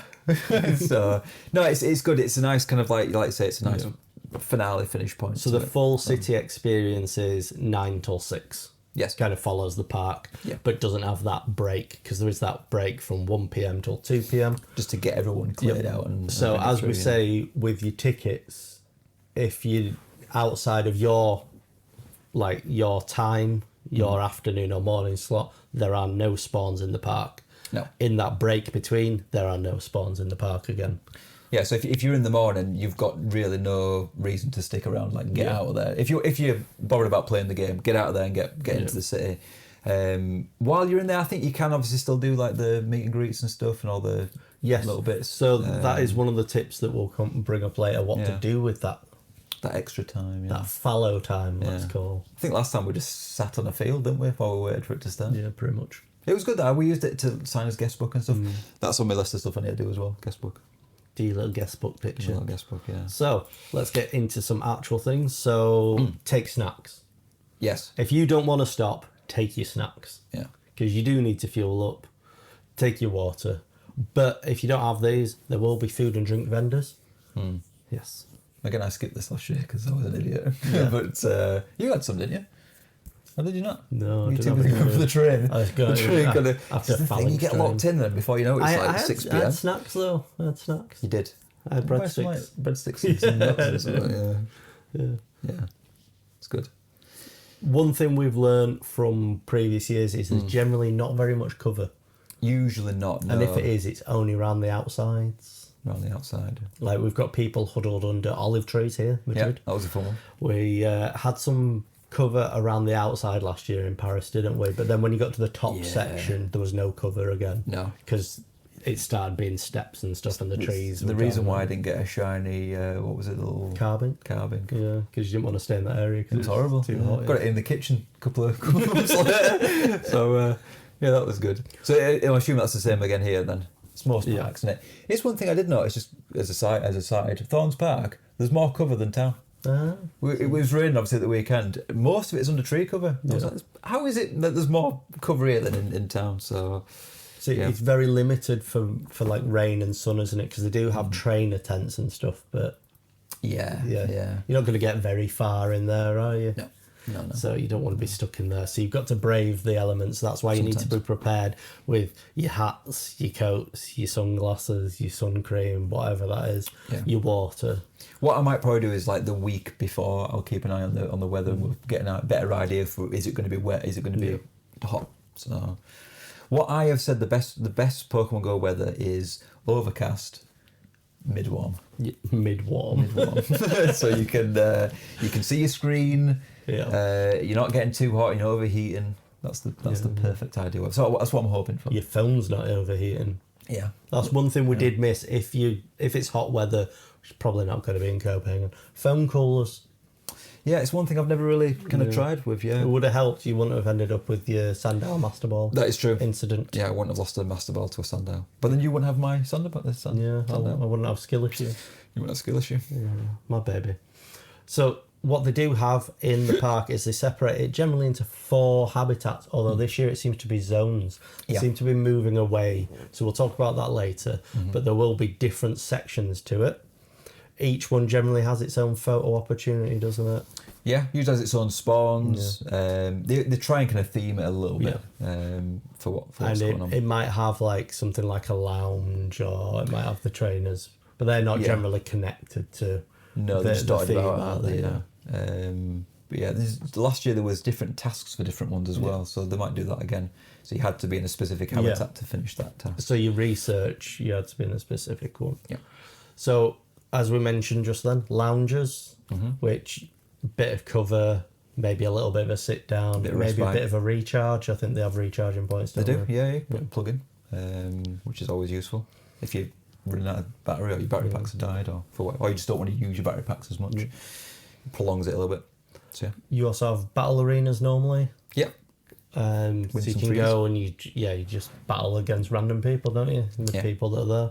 I've only done it once. I did it in the Germany one, and I got destroyed by a defence form Deoxys railed me, and I went, "Thank you for that," and I got a free keyring, and then I left. They have a trading area as well, do they? They do, yes. Yeah, you can usually have the little paddles that you can write on what you want. I've been speaking to some people. I think this year might be the year I actually make me all looking for and hang it off your bag. Happy to trade kind of thing. There's not much I need, but it might be good to get some of the shiners ticked off, especially things that aren't going to be at the event. So I might do it. And then you also have the feedback stands manned by staff, community ambassadors, people like that. Yeah, it's usually the ambassador tent, I guess. Yeah. It merges into both. So, like last year, I'll be doing my my printout of the feedback from our group. Everything our group has had to say. Yes. I think I might do an A5 one this time. Yep. Make it a bit more compact. But I'll usually kind of split up into different stuff. So yeah. So I would go there. I mean, if you are possibly thinking about becoming an ambassador, go there. If you've got any questions, they'll help you out with that. They're really friendly people. Or if you just want to see some of the ambassador, some of the team, that will be there. I usually go by for a little bit. I always I want to go and stay more, but then you're always kind of in the back of your head, you're like, I'm wasting my time in the park here. So maybe I'll get there early. We'll see. Maybe. We'll see. Then you've also got YouTubers. Yeah. Last year was they were all generally European, which I knew a couple of gaming. Yeah, they're nice people. Yeah, they're pretty decent. I think there was an American guy there. I think, is Trainer Club coming this year? I don't know. I think I saw that Trainer Club was going, but there's usually a good handful. And you'll probably know. Again, not released yet. If it gets released before the video's out, it's here. Mm-hmm. I mean, this one's my favourite. This one. I'm going to say technically we're YouTubers. This one. Finally, it came off. It has to every episode. Every episode. Come on. It's my thing, it's what I do. We should bring a shit table and we should set it up and we should be like, we're YouTubers. Do you know what we have missed off this list? Last year, artists. Yeah, I actually it was a brief visit, but I actually quite enjoyed that. They had a little tent, and it had the people who did it was the loading app, but it was also like the avatars and game stuff. Yeah, because the guy was like, I didn't make the hammer avatar emote. All right, stop asking me, because everyone was like, oh, did you do that? It was really cool. No, that was Glenn. So the next one, merch tent. Merch tent. Get your merch tent, and the reason we've got it in here, which you can also use this tip for the YouTubers, for the feedback stands. Mm-hmm. If you turn up early and don't want to waste your in-park time, then you can do it in the break. You can maybe do it in the previous session. Yeah. So that you don't obviously get in the way of doing what you want to do in there. It's probably a good time as well if you do the morning into the afternoon. Everyone who's getting there ain't going to be focused on that. They're going to be like, getting in, doing the research tasks. The one thing I would say is I think definitely the YouTubers get a break. They do. Yes. Yeah, or they usually switch them over with someone else or something. So, because they can't be there. But they might get like that break between 1 and 2, so they might not be there. That could be a case, and possibly the feedback stands. But the merch tent, I'm pretty sure people went and queued up for the merch. Yeah. In last year. So it's going to be a new one for me. I've never been in the merch tent before, so not that I'm getting something for myself, but we'll go in there and see. The pins always look pretty cool. They do, yeah. Yeah. They're too big. Are they? They're about double the size of these ones, and I think they look cool, but I think it's going to take too much real estate up. Yeah. I think this year it's a Mewtwo pin. Which will fit in. Yeah. Looks alright. But one thing we do like to go is we'd like to go put ourselves on the world maps. Yeah, I hope we've got this again. From where you're from. Scotch eggs. Pop those sort of things. It's usually a photo of us out with a map with that on, so we'll put this thing on there as well. And then the big photo with the Pikachu, as we discussed about the Pikachu. Now this time we're going to get in it, because normally what happens is they get sidetracked and then it's like, oh, big photo. I'm like, no, I'm brilliant. And I'm usually like right on the corner, trimmed off. So yeah, we're going to try and get prominent right at the front. On that. And the one thing that they started last year, coming back this year, big raids. Don't know how it's coming back this time, because it says many gyms are going to pop up, because last year it was just one power spot, wasn't it? Yeah, now I was told, so they were talking about this in the chat, that you get assigned one, because people were saying that's fair enough, but what if you're in a family and half the family gets, or if you're a couple and one gets, and you have to split up and go from one side of the park to the other. So I don't know if that's been solidified in yet. I feel like the Inteleon raid last year was split and there were two, so it might just be that. Yeah. But yeah. You just get assigned into one. But you'll go to your nearest one and you'll just get split. It was a highlight for people who weren't going as well, because a lot of them remoted into that one. And they were like, this is insane, like watching that number climb up. Yeah. It was cool. It'd be like, especially with it being Mewtwo taking part in the original trailer. It'll feel a bit like that. So, yeah. Are we missing out? Have we done that? We've done that. We spoke about that. The Lego experience. This is new. Obviously, Denmark being big on Lego, where it comes from and everything. Yeah. They've partnered together. So there's the stamp rally round that's round the city, but then there's going to be a Lego experience.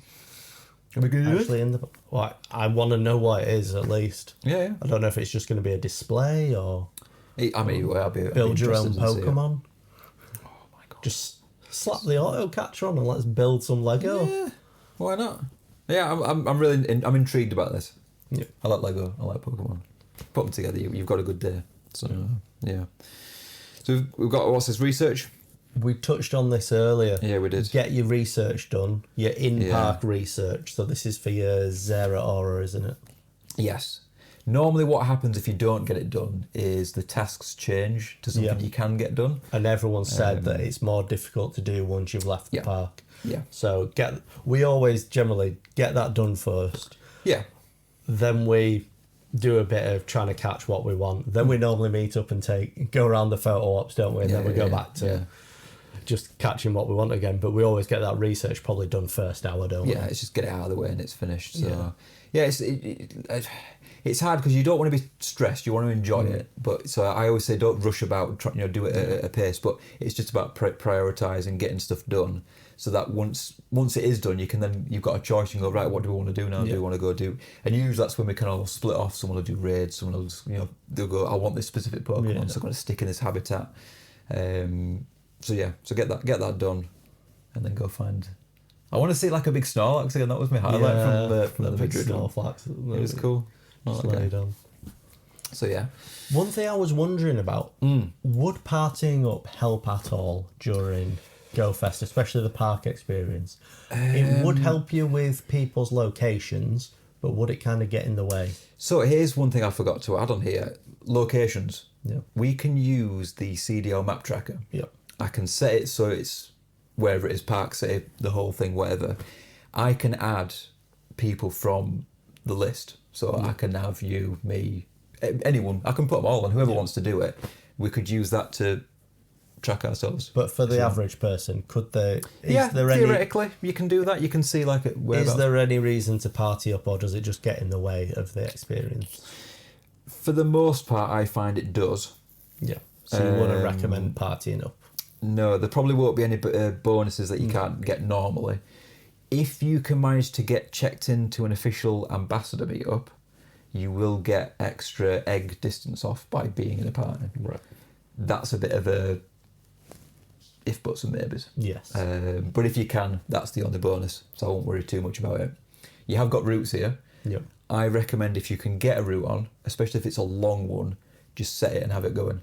But anything you get from it won't be Go Fest, will it? It should be. It should be. It should be, yeah. So we use, on ours, we have, Astrobot used it for the last Com Day. We have a long one that just goes all the way around.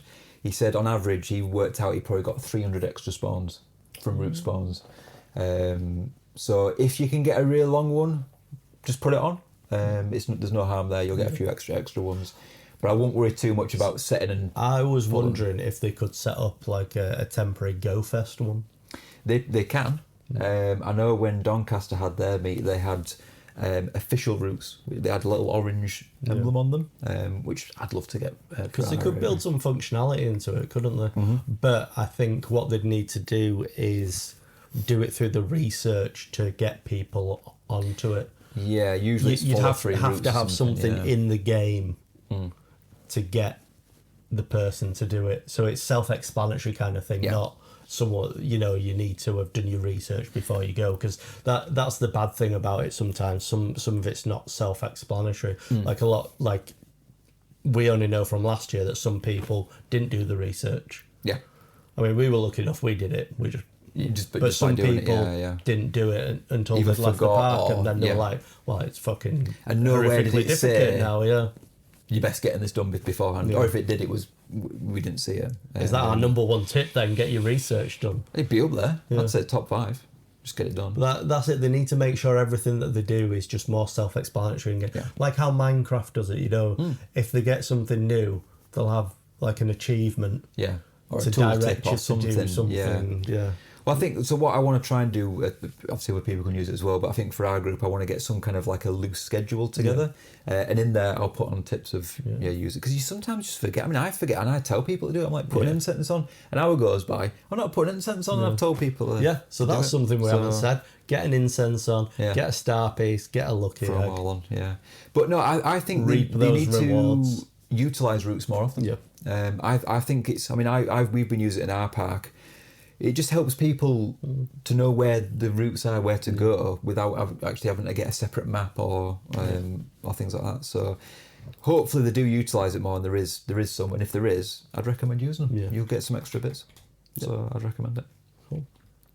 But yeah, if the small ones though, don't worry too much, because you don't want to be faffing about with setting them and finishing them and stuff like that. So so something to keep an eye off. So So we're going to move on to Go Fest bonuses and features. So we're going to start with your ticketed day ones. So these are the bonuses that you'll have literally all day from midnight to midnight kind of thing. So you get your 9 daily raid passes by spinning photo disc at gyms. What I would say is, what we're going to talk about in the next bit, your shiny boost is only from 9 a.m. till 6 p.m. Right, so you might not want to, if you're raiding for shinies, don't raid before 9. Right. And after because you won't have your boost. Interesting. Okay. I assume is the shiny boost on raids as well as spawns? That is something I've just thought. Yeah, so because it's a special event, it is. Now, they have changed the shiny rates recently. They've lowered them from wild, but they've increased them from eggs, research tasks and raids. Right. But because it's a special event, it will be across the board. So between 9 and 6. Right. Okay. So, yeah. But there'll be an additional boost between that for those. So, yeah. Basically, just use up your raid pack, your free ones, and obviously any extra ones you want to do. But not till after 9 a.m. Yeah. Yeah, if you're an early riser. If you're early bird. I'm not getting up before that. Well, I know. So you get 6 special trades, which you'll enjoy. Mm-hmm. You get half Stardust cost for all your trades, helps with your special trades. Yep. Half for egg hatch distance, special event themed eggs, yet to know them. Hopefully they're now here. Yeah. Might not be. I hope it's something good. Extra hatch candy, hatch Stardust, open 50 gifts. Don't you get I think you can do that now, can't you? Yeah. You can definitely send 50. Yeah. So, Increased chance of catching Pokemon with a Premier Ball helps good during for raids. the raids. Yeah. And trainer challenges, as we mentioned before, all around the 4 districts of Copenhagen. Yet to know what they are, but you get your expert medal for that, and you can get that for the full length of the event. That's Thursday to Sunday. Oh, so you don't have to do it on one day? No. Oh, right, that's you fair can let that go over as it goes. Just going back to the Premier Balls, if it is an increased chance, you might not need to use the Ice Burn and the other Kirin adventure move, which is why I'm probably going to use the Poké. I feel like it's the most utility. You can also, I guess, use the Dialga move. That'll increase your lucky eggs, your star pieces, your incense.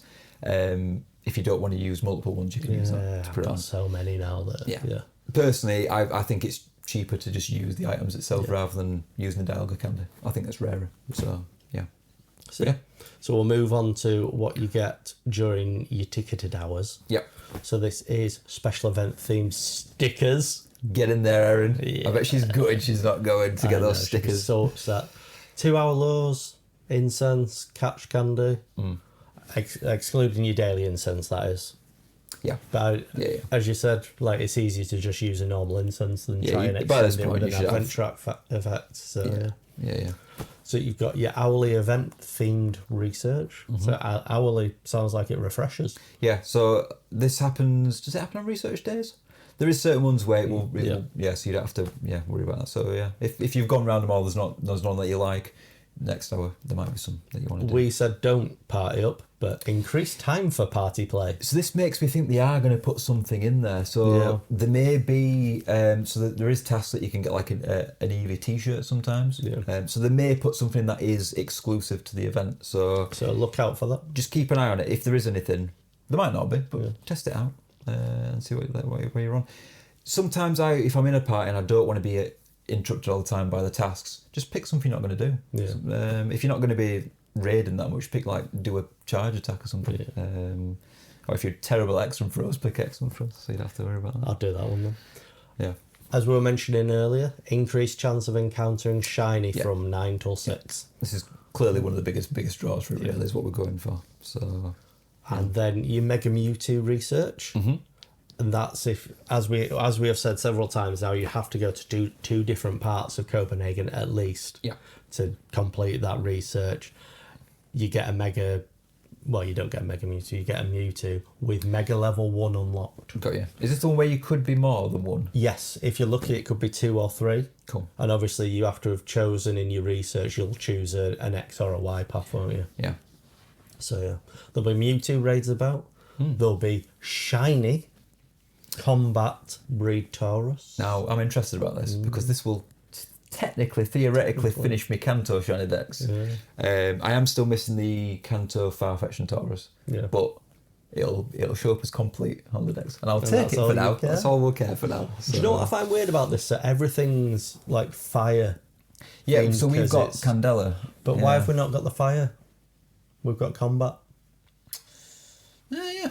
No, just a weird. Well, I'll tell you why. It's because Candela is based on battling. That'll be why. So they'll probably based it on that. I would imagine. Some connection there for you. So other than that, shiny Pikachu wearing Team Valon. Are you gutted that it's not your team? Nah, I don't care. Don't really mind, does it? They're probably all going to be back for global, aren't they? Well, yeah, they are. Yeah. So Although there was a slight difference, wasn't there? Was it no monocle or goggles? Or... one was a monocle, one was goggles last year. Yes. Whereas I think this is just the same for both, which I prefer also, because I did terrible for the Pikachu's. The only ones I got were from trades. So yeah, which is weird because the year before I got all the Pikachu's. Yeah, I got all 3 from Paris. Yeah. With a trade. I got 2. Yeah. And then traded a spare for the other. Didn't get any in global, but I didn't really play global. Shiny Wash Rotom. Yeah, so again, this will be, I guess, hopefully an easy way to get the shiny because Rotom's quite hard to get. Yeah, shiny but we don't know how to get it at the moment because traditionally from photobombs, but they keep putting this thing about signage will appear for how to encounter it. Normally you get like 5 photobombs, which I'm hoping there is something else because if you're doing the 5 and you don't get the shiny, that's it. There's no other options. I've got this theory that it might be something that you can scan. Yeah. Maybe each one has a QR code, you scan that and it gives you an encounter. I don't know. Absolutely. So we'll see what happens with that. I'm intrigued. Yeah, it'll be. I like that there's some unknowns this year, like different, definitely different experiences have changed it a little bit. I know a lot of people stress because they want to know everything in advance, but sometimes I'm like, let's just have a bit of. We always go back to like when the old events used when to. they just didn't tell you anything. No. Where they just pop and you'd be like, what shiny, what bonuses is it? Let's have a bit of bit of whimsy. Be on there on it. Be on Twitter as it was back then. Back in the day. Twitter. It was, yeah. Waiting for New Zealand to confirm the shiny. But everyone, we all started at the same time, didn't we, as well? Well, yeah, because they were in the afternoon. And it was... Ours always started at 9 or 10 9 at or 10 night, at night, yeah. So we're all there just waiting, huddled in the dark, like, waiting for it to come through. So, Comf is an interesting one. I like this because this... I mean, I don't think I'd ever get this. I'm not sure I'm going to. But we had a local comfy dealer, didn't we? So. We did, yeah. He's going to be good. Yeah, that kind of devalues his his unique special trade, his bargaining chip for... I think he got a decent amount of trades from what he got. But unfortunately not shiny though. Yeah. So... Commiserations, Dom. Yeah. It'll come back. But yeah, at least... He'll come back with a shiny compass and then he'll be back in the game. Yeah. So yeah. And then the next one, the one that I think I'm going to struggle with this year, because it has to happen. Yeah. The shiny Caterpie wearing a Pokeball. Is this going to be like once you've done everything, I'm focused on that? I love that this is just, for me, it's just trolling cowboy hat Caterpie guy, isn't it? The guy is buzzing about it, from what I've been told, but yeah. You just do cowboy. They must know about it. Yeah. I reckon they did it on purpose. Yeah, exactly. To try and troll. But yeah, he's buzzing. I hope he gets a shiny one. I really do. So, yeah. This is a big one. All forms of unknown. Yes. Shiny. Now, I've got 7 left to get. I reckon I can do this. I've got all 3 days here. I got the 2 from Global. I wonder how they're going to spawn. Normally, it's like the last 5 minutes of every hour, isn't it? 2 minutes. Last 2 minutes. 2 minutes, yes. Is it? I, in a way, hope it's just a bit random. Sometimes they do it off incense only. Yeah. So, I think that's more normally like Global Go Fest, though. Yeah. They do incense and... We'll see. But that is probably one of the main goals I'm going for, is trying to finish that shiny unknown decks if I can. I might be reaching a bit. But I'm thinking between all those and then trading between other people, we might get this done. So we'll see. That's the plan. Yeah, because yours is wireless. It turns off every now and again, so you have to double click on it. So we'll move on to what we'll find in the park. Yep. So in addition to everything else, they're all applied, but we get the Zera Aura Thunderclap Pokemon research. Like that. That's good. So that should be, as we said, get that done early. Number one tip. Are you reckoning your IVs are going to be mid like usual? Oh yeah, 100%. Usually mine are, but last year I got the Volcanion. And it was actually alright, 98%. wasn't it? Yeah, I did it in front of the Newton Abbott lot, and they were human. it was as we were walking out of the park. I'd not claimed it yet, and I was like, "Should we check it out?" Boom! He walked off. He stormed off. Silver ball got that bitch. It was good. I should do really. And then we've got the 1,000 trainer Mega Mewtwo raid for the last 30 minutes. So this is the thing, they say last 30 minutes and they talk about many gyms and it's like, are you going to get an opportunity to do more than one? So... I mean, surely if you've got 1,000 trainers, it would be quite quick. Yeah. I would imagine. Do we know if it's capped at 1,000? Is that the lobby amount? Or? That's just what they've said. I imagine it might be they might cap it at 1,000 and then it splits off into the next one, or it might go above and then split in half. Yeah, quite possibly. Or into three kind of thing instead of leaving like one shot. Well, the other thing as well is you're getting X or Y. Yeah. So interesting. It says X and Y are both spawning. I reckon you got to be able to do more than one. Yeah. Yeah.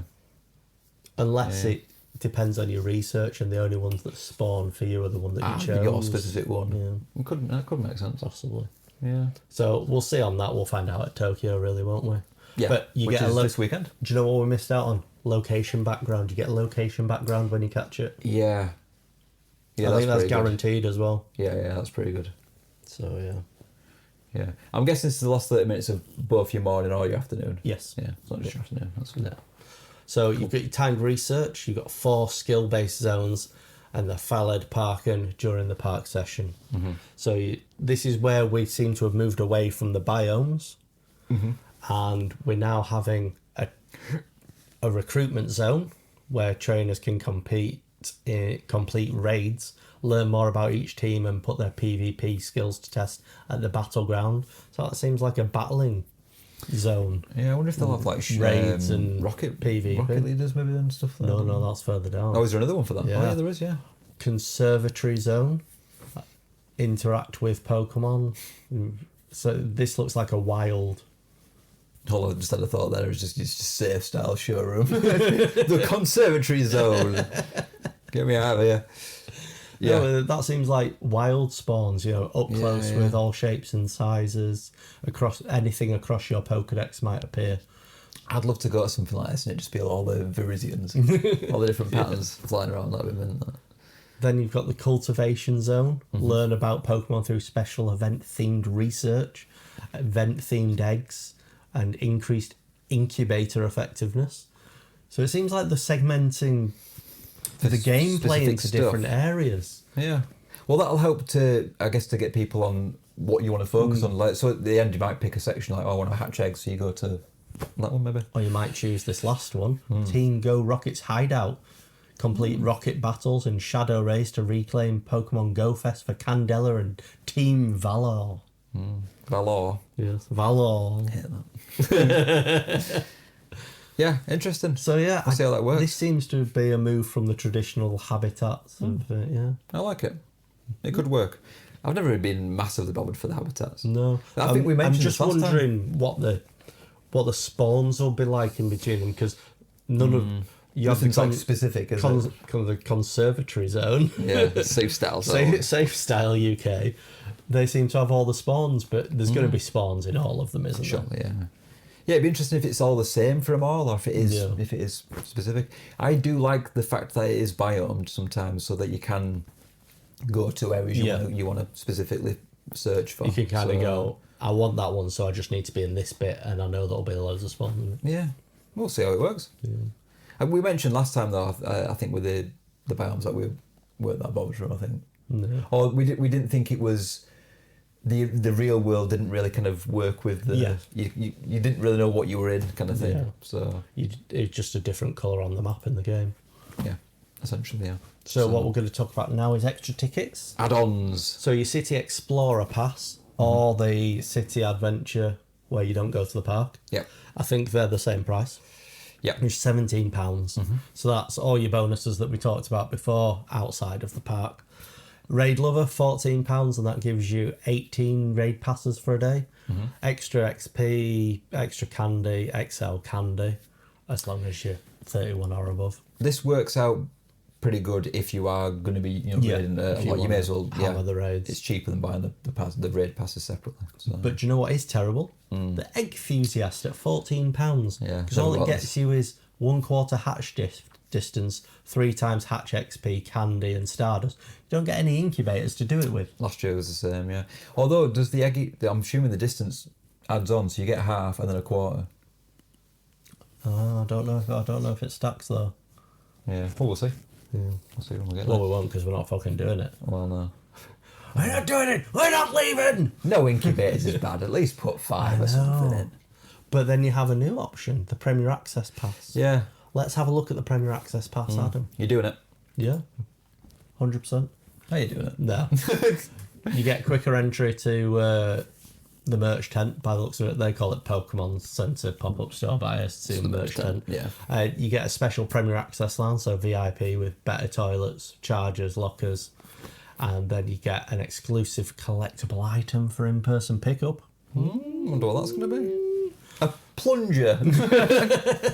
Commemorative 10-year plunger. You're welcome. You also get a voucher for a lot of items, and this is the items. I've gone past it. You've gone There's past the it. items. Balls, don't care about. Pineapples, no. Super incubators, £120 worth. I mean, that's your super big draw, isn't it, incubators. really? Yeah. Lucky Eggs don't care. Incense don't care. There's 10 of all these. Starfeast don't care. Lures don't care. One of every kind. Premium raid passes. Well, battle passes. £49.50's worth. Yeah. This is where I'm getting your coins at the highest rate possible. So buying the most in one go. So I'm using that conversion rate. So if you're just buying them 100 at a time, the price goes up even more. How much is this? The ticket?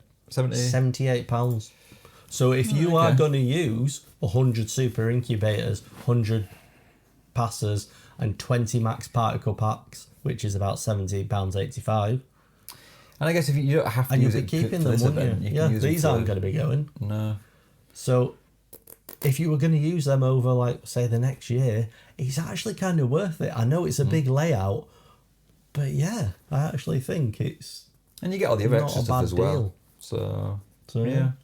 And you get your better toilets. Yeah. Get your merch. I might try and see if I can claim it with the ambassador, not the items and stuff, but like. Let me answer the good shitter. I'll take my lanyard and my little badge. I'm like, I'm an ambassador, you know. They're like, it means nothing. Have you paid 70 quid? Get out. Get out. Get boy. out. So let's move on to the spawns that they have confirmed. Yes. That we don't know where they're Because we spawning. don't even know what the eggs are, do we? Or anything. We don't know the eggs yet. Charmander gets a little Pikachu visor. We've had this before. Caterpie wears a Pokeball hat. Yeah. Aloha Meowth. Ponyta. It's getting very unremarkable here, isn't it? It gets better though. Aloha Marowak, Scyther, Flare. Oh no! Yeah. So for me, really, just going through these, the Charmander's good, the Caterpie's good. You can ignore all these. Unknown we've said is amazing. I believe it's pronounced Onow. Yeah, Sorry, these are the old group's pronunciations that we like to let's make fun of. I like Nosepass, even though it's not good. The shiny's good. Yeah, Very no, good. I really like the shiny, but everyone's got it. We've got that. Bagon's had a community day, we can ignore that. Mudbray. Jinx, buy me a code. There is someone in the group whose favourite Pokemon is Mudbray. Yeah. I've told her, I'll try my best to bring you a shiny back. She says, you can't, normal one's fine, but we'll get a shiny. This is good. This is good stuff. Comfy's good. Regional, fair enough. Delmise is good. Yes. Still don't have the shiny. Charcanet's good. Charcanet's good as well. But Yeah. this is not a big spawn pool. No, but again, I don't mind it. Is there going to be more? There probably will be, yeah. But I'm always keep it more focused, and then you can. And there's enough in here for me to be after it. You've got the unknowns, you've got the costumes, you've got the regionals, and you've got some kind of like raid, like 3-tier raid exclusive. Even the Rockruff's good. Did you see what the... Oh, no, I've already proved myself wrong. I was going to say, have you seen all the events for the rest of the world while these are going on? No, is there a thing? Yeah, there's little events and they're all focused on a different thing. And I was going to say, is the egg pool the one from the egg one? But it probably won't be. No.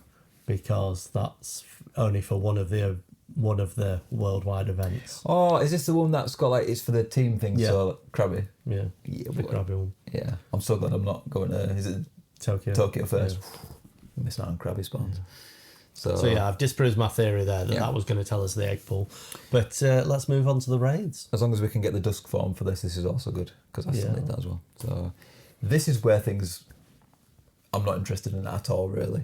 We mentioned the Taurus. The Taurus, that is it. That's good. Moltres, I've had it a million times. Nope. Entei a million times. Mewtwo, fair enough. As long as you can get the Mega Energy, Yeah. that's fair enough. Again, we've just had the Primals. We've just had them. We've just had Entei Shadow. Yeah. So I don't think I'm going to raid that much. Yeah. Which is fine because I don't like raiding anyway. It'll just be Mewtwo. Yeah. Mewtwo raids only. Taurus, Yeah, Mewtwo. let's get some Taurus in. Why not? We'll just alternate between them. So, but again, I don't mind it because I don't feel like I'm torn between doing stuff. So that's good. I wonder if they'll have any max battles. No mention of that in this show. No, there hasn't been. No, but it's Mega Year, isn't it? And Super Mega Year. Yeah. So. Yeah. So what I think now is do a little bit of a refresher on the Super Mega Raids because I know that they're a bit different and some people struggle with them. Mega cheers! Cheers! Yeah, so Super Mega Mewtwo raids, Adam. Yeah. Tell me how to do them. Right. So, I've heard a rumour of 12 shields. What's a shield? So, you know, like when you go in a shadow raid and halfway through it gets enraged, and you have to use the little diamond things, similar to that, but it gets a shield that you can only take down with a Mega Pokemon. Right. So, if it is 12 shields, at least 12 people in the raid lobby have to bring in a Mega. If 11 people bring a shield in, you can't do it. It ain't happening. So you can theoretically lose these, even if you've maxed out, powered up, as long as you've got that on.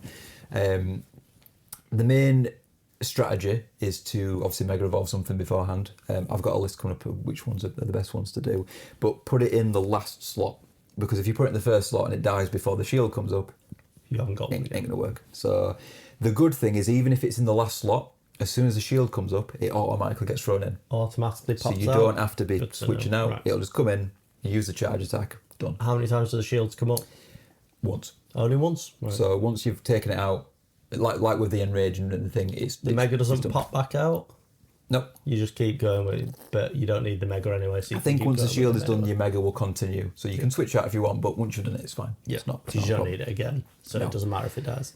But do remember, after you finish the battle, revive and heal it up, because you'll need it for the next one. It happened to me. Mega something every time. You could do that. That'd be the other way of doing it. Yeah, mental person. But it happened to me once or twice. I went and I was like, I haven't revived up. Now you can obviously revive in the lobby of the next one, but as soon as that starts, you can mess up. So towards as it goes on, you can mess up that way. So. Might not be as big of an issue because if we're doing 1,000 people raids, Oh, that'd be fine. Yeah, unless they put a 100 shield or whatever it is on. 120 Yeah. shields. But you got to Well, think. still out of 1,000 people, you'd hope enough. But You'd think so, yeah. But you got to think, like, if it is 12 shields and there's 20 people, so over half that have to do it. yeah, So if you've got kids or people who have just forgotten it, it can very easily happen. I was told you can break through it just brute force and eventually it will just break down. Yeah. I don't think that's a think it's valid- a lie. Yeah, it's a lie. So, no, so but yeah. myth. You also need to use link charges to get in this. If you're remoting them, you need to use link charges and a remote raid pass. But if you're there, you don't have to use raid pass. It's just link charges. Just link That's charges. the only thing you need to do. You can get them through for free. You can get them through doing the weekly challenges, which you love, with Juan. Catch 500 Pokemon. John does 4 or whatever you do. You can just get it from opening gifts. And you can also get quite a lot from campfire meetups. So if you How can, many? We haven't got confirmation of what Mewtwo takes. No, I think it was like 250 or 450, something like that. We'll have to see. It But might, for Go Fest, they're generally lower requirements. it might be don't reduced, so they? you can do more. You can carry up to, I think, 600, but you can get more. So if you, I think they fix that now. So if you do check in, you do get some extra bits. I think I'm like 100, 800 and something now. That's one thing I don't think we've seen them given as link charges For what? as part of like the ticket bonuses or anything. Yeah, you'd think they'd include that as part of it, yeah. Do you know what? It'll probably be through the research, won't it? Yeah, maybe. So that's probably something. Check your research. make sure you're doing it because you're probably going to be getting stuff you need through your research. Yeah.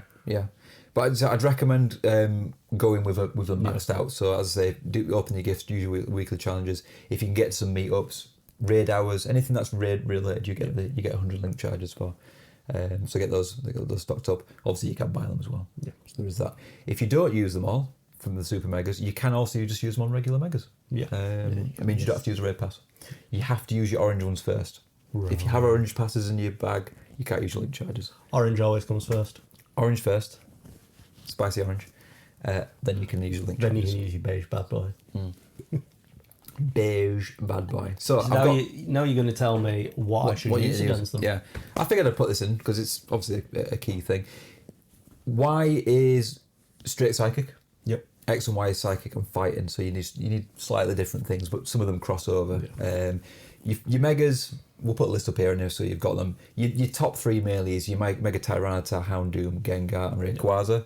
They're your main ones. If you haven't got those, you can also use Absol, Salamence, Gyarados, Heracross, Scizor, whatever you want to call it. So they're in your sixth slot primarily. I mean, you can use them for battling as well. They are good for it. Yeah, so yeah. Save these for your shields, but you can also use them. They are good against them. Your best counters for attacking, Dawnwings, Necrozma. So these are pretty tricky to get if you're a newish player, so you might not have these. But Tyranitar for the Com Day, Lunala, Hydreigon, we've just had a Com Day for that, so that would work. Darkrai. I'll just remind you that I have raided one Darkrai and it was shiny. Hate that. And I am never raiding one ever again because of that. I don't know how you pronounce this. Was it Golden Go? Goldengo? Goldengo? But yeah, Yeah. there's only two. Like Tyranitar. And Hydreigon? Yeah, and The rest they're are all the only- ready stuff. Yeah, they're kind of hard to get. Giratina, and then you've got your crown formations. Yeah, anyone who did Go Fest last year probably You'll has have a those. decent one of these or many of them. But Don't if you worry didn't- if you don't have them on this list. Just use Bug, Ghost, Dark. So Gengar, stuff like that. Yeah. You can do. So yeah, so these are your primary ones if you've got them. If not, just use those type-ins. You'll be fine. There's enough people there. to If carry not, on. maybe have a chat with your community if you have one and trade for some. Yeah, you could get it that way. Yeah. So now you're going to tell me about Mewtwo X. X, yeah. So X, most of them crossover. Your Megas, you've got Rayquaza, Gardevoir, Salamence, Gengar. They're your main ones. So basically you've lost the dark types because of the Yeah. fighting. Essentially. Yeah. Yeah. You've also got Alakazam, Banette, Metagross, Mega Charizard Y. There's some options there you can use as well. So you basically we're looking at easy to get ones. Mega Gengar Yeah. goes on both.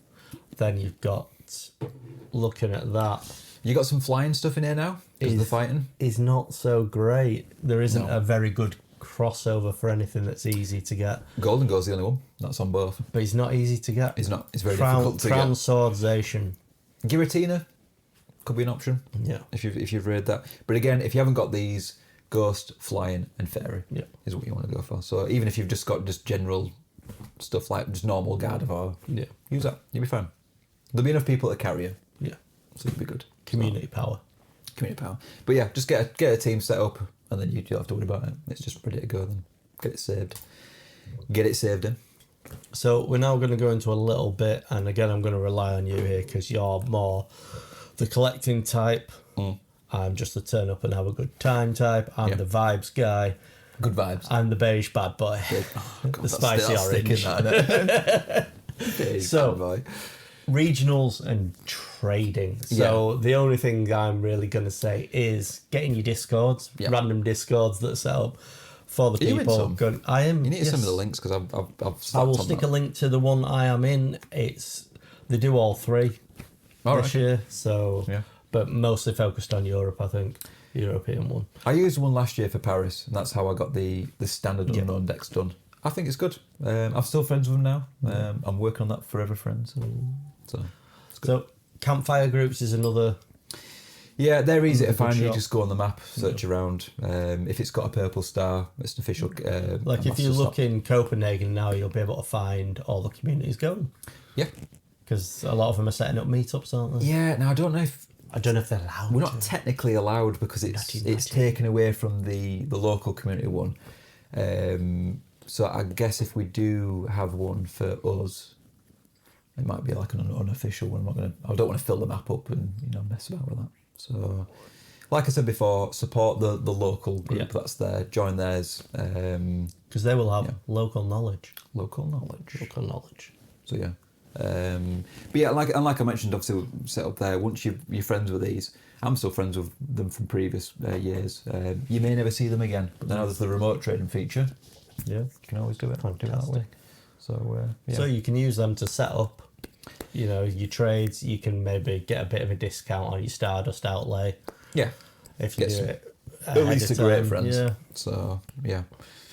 Exclusive stuff, Joe. The only thing really that we've got to offer is Stonehenge.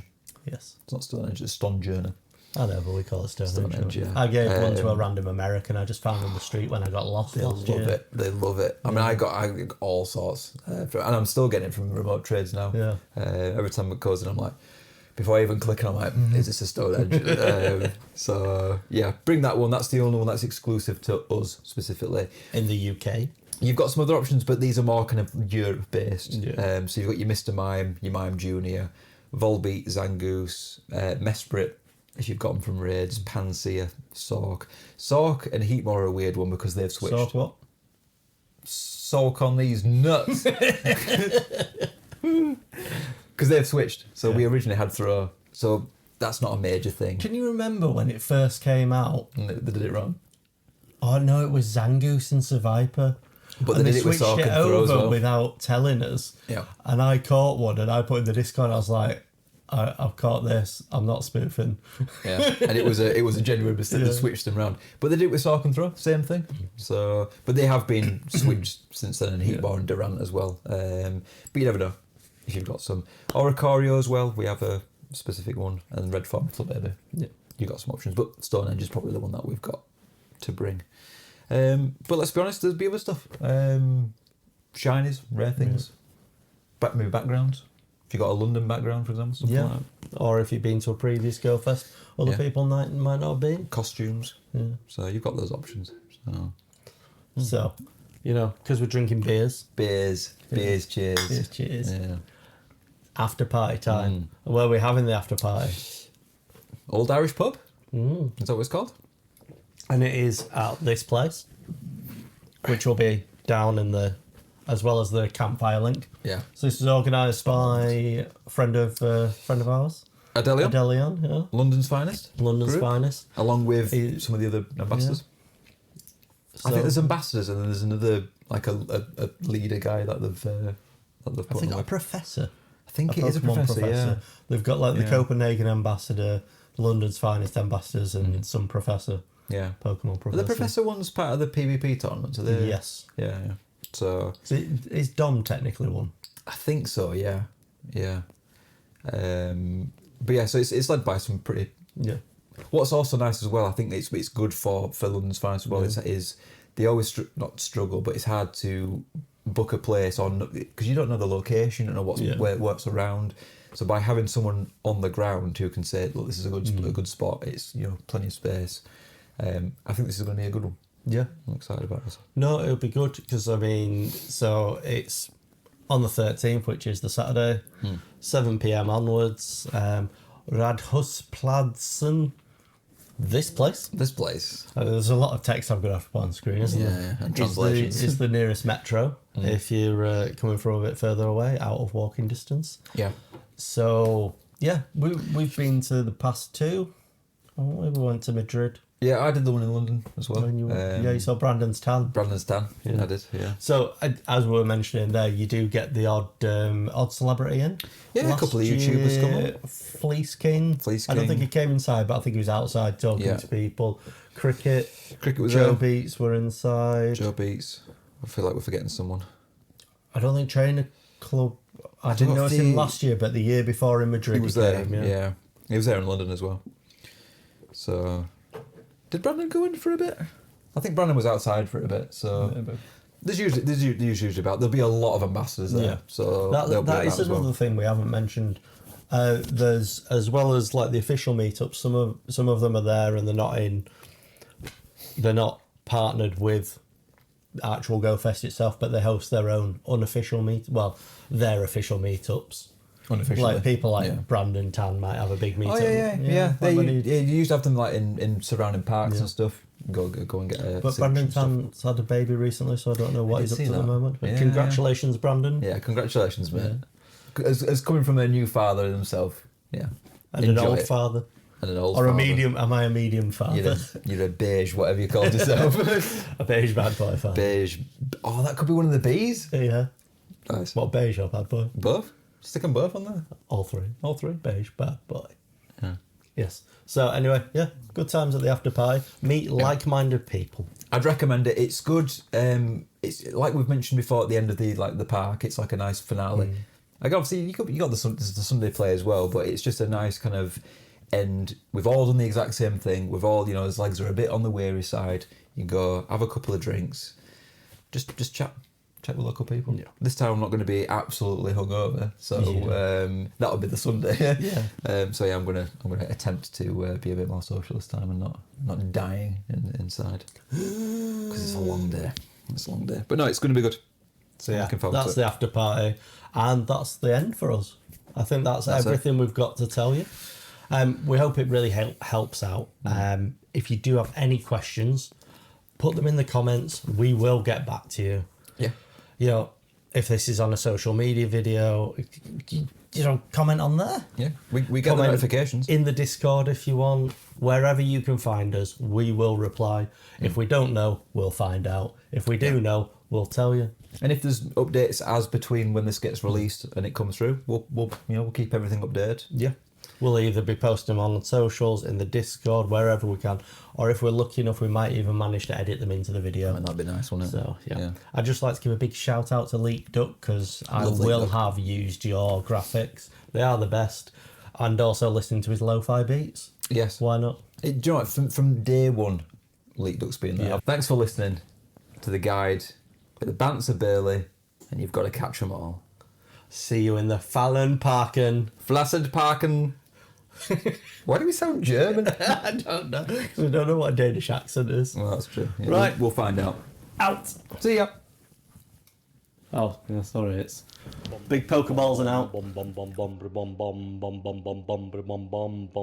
Ting ting ting ting ting ting ting ting ting.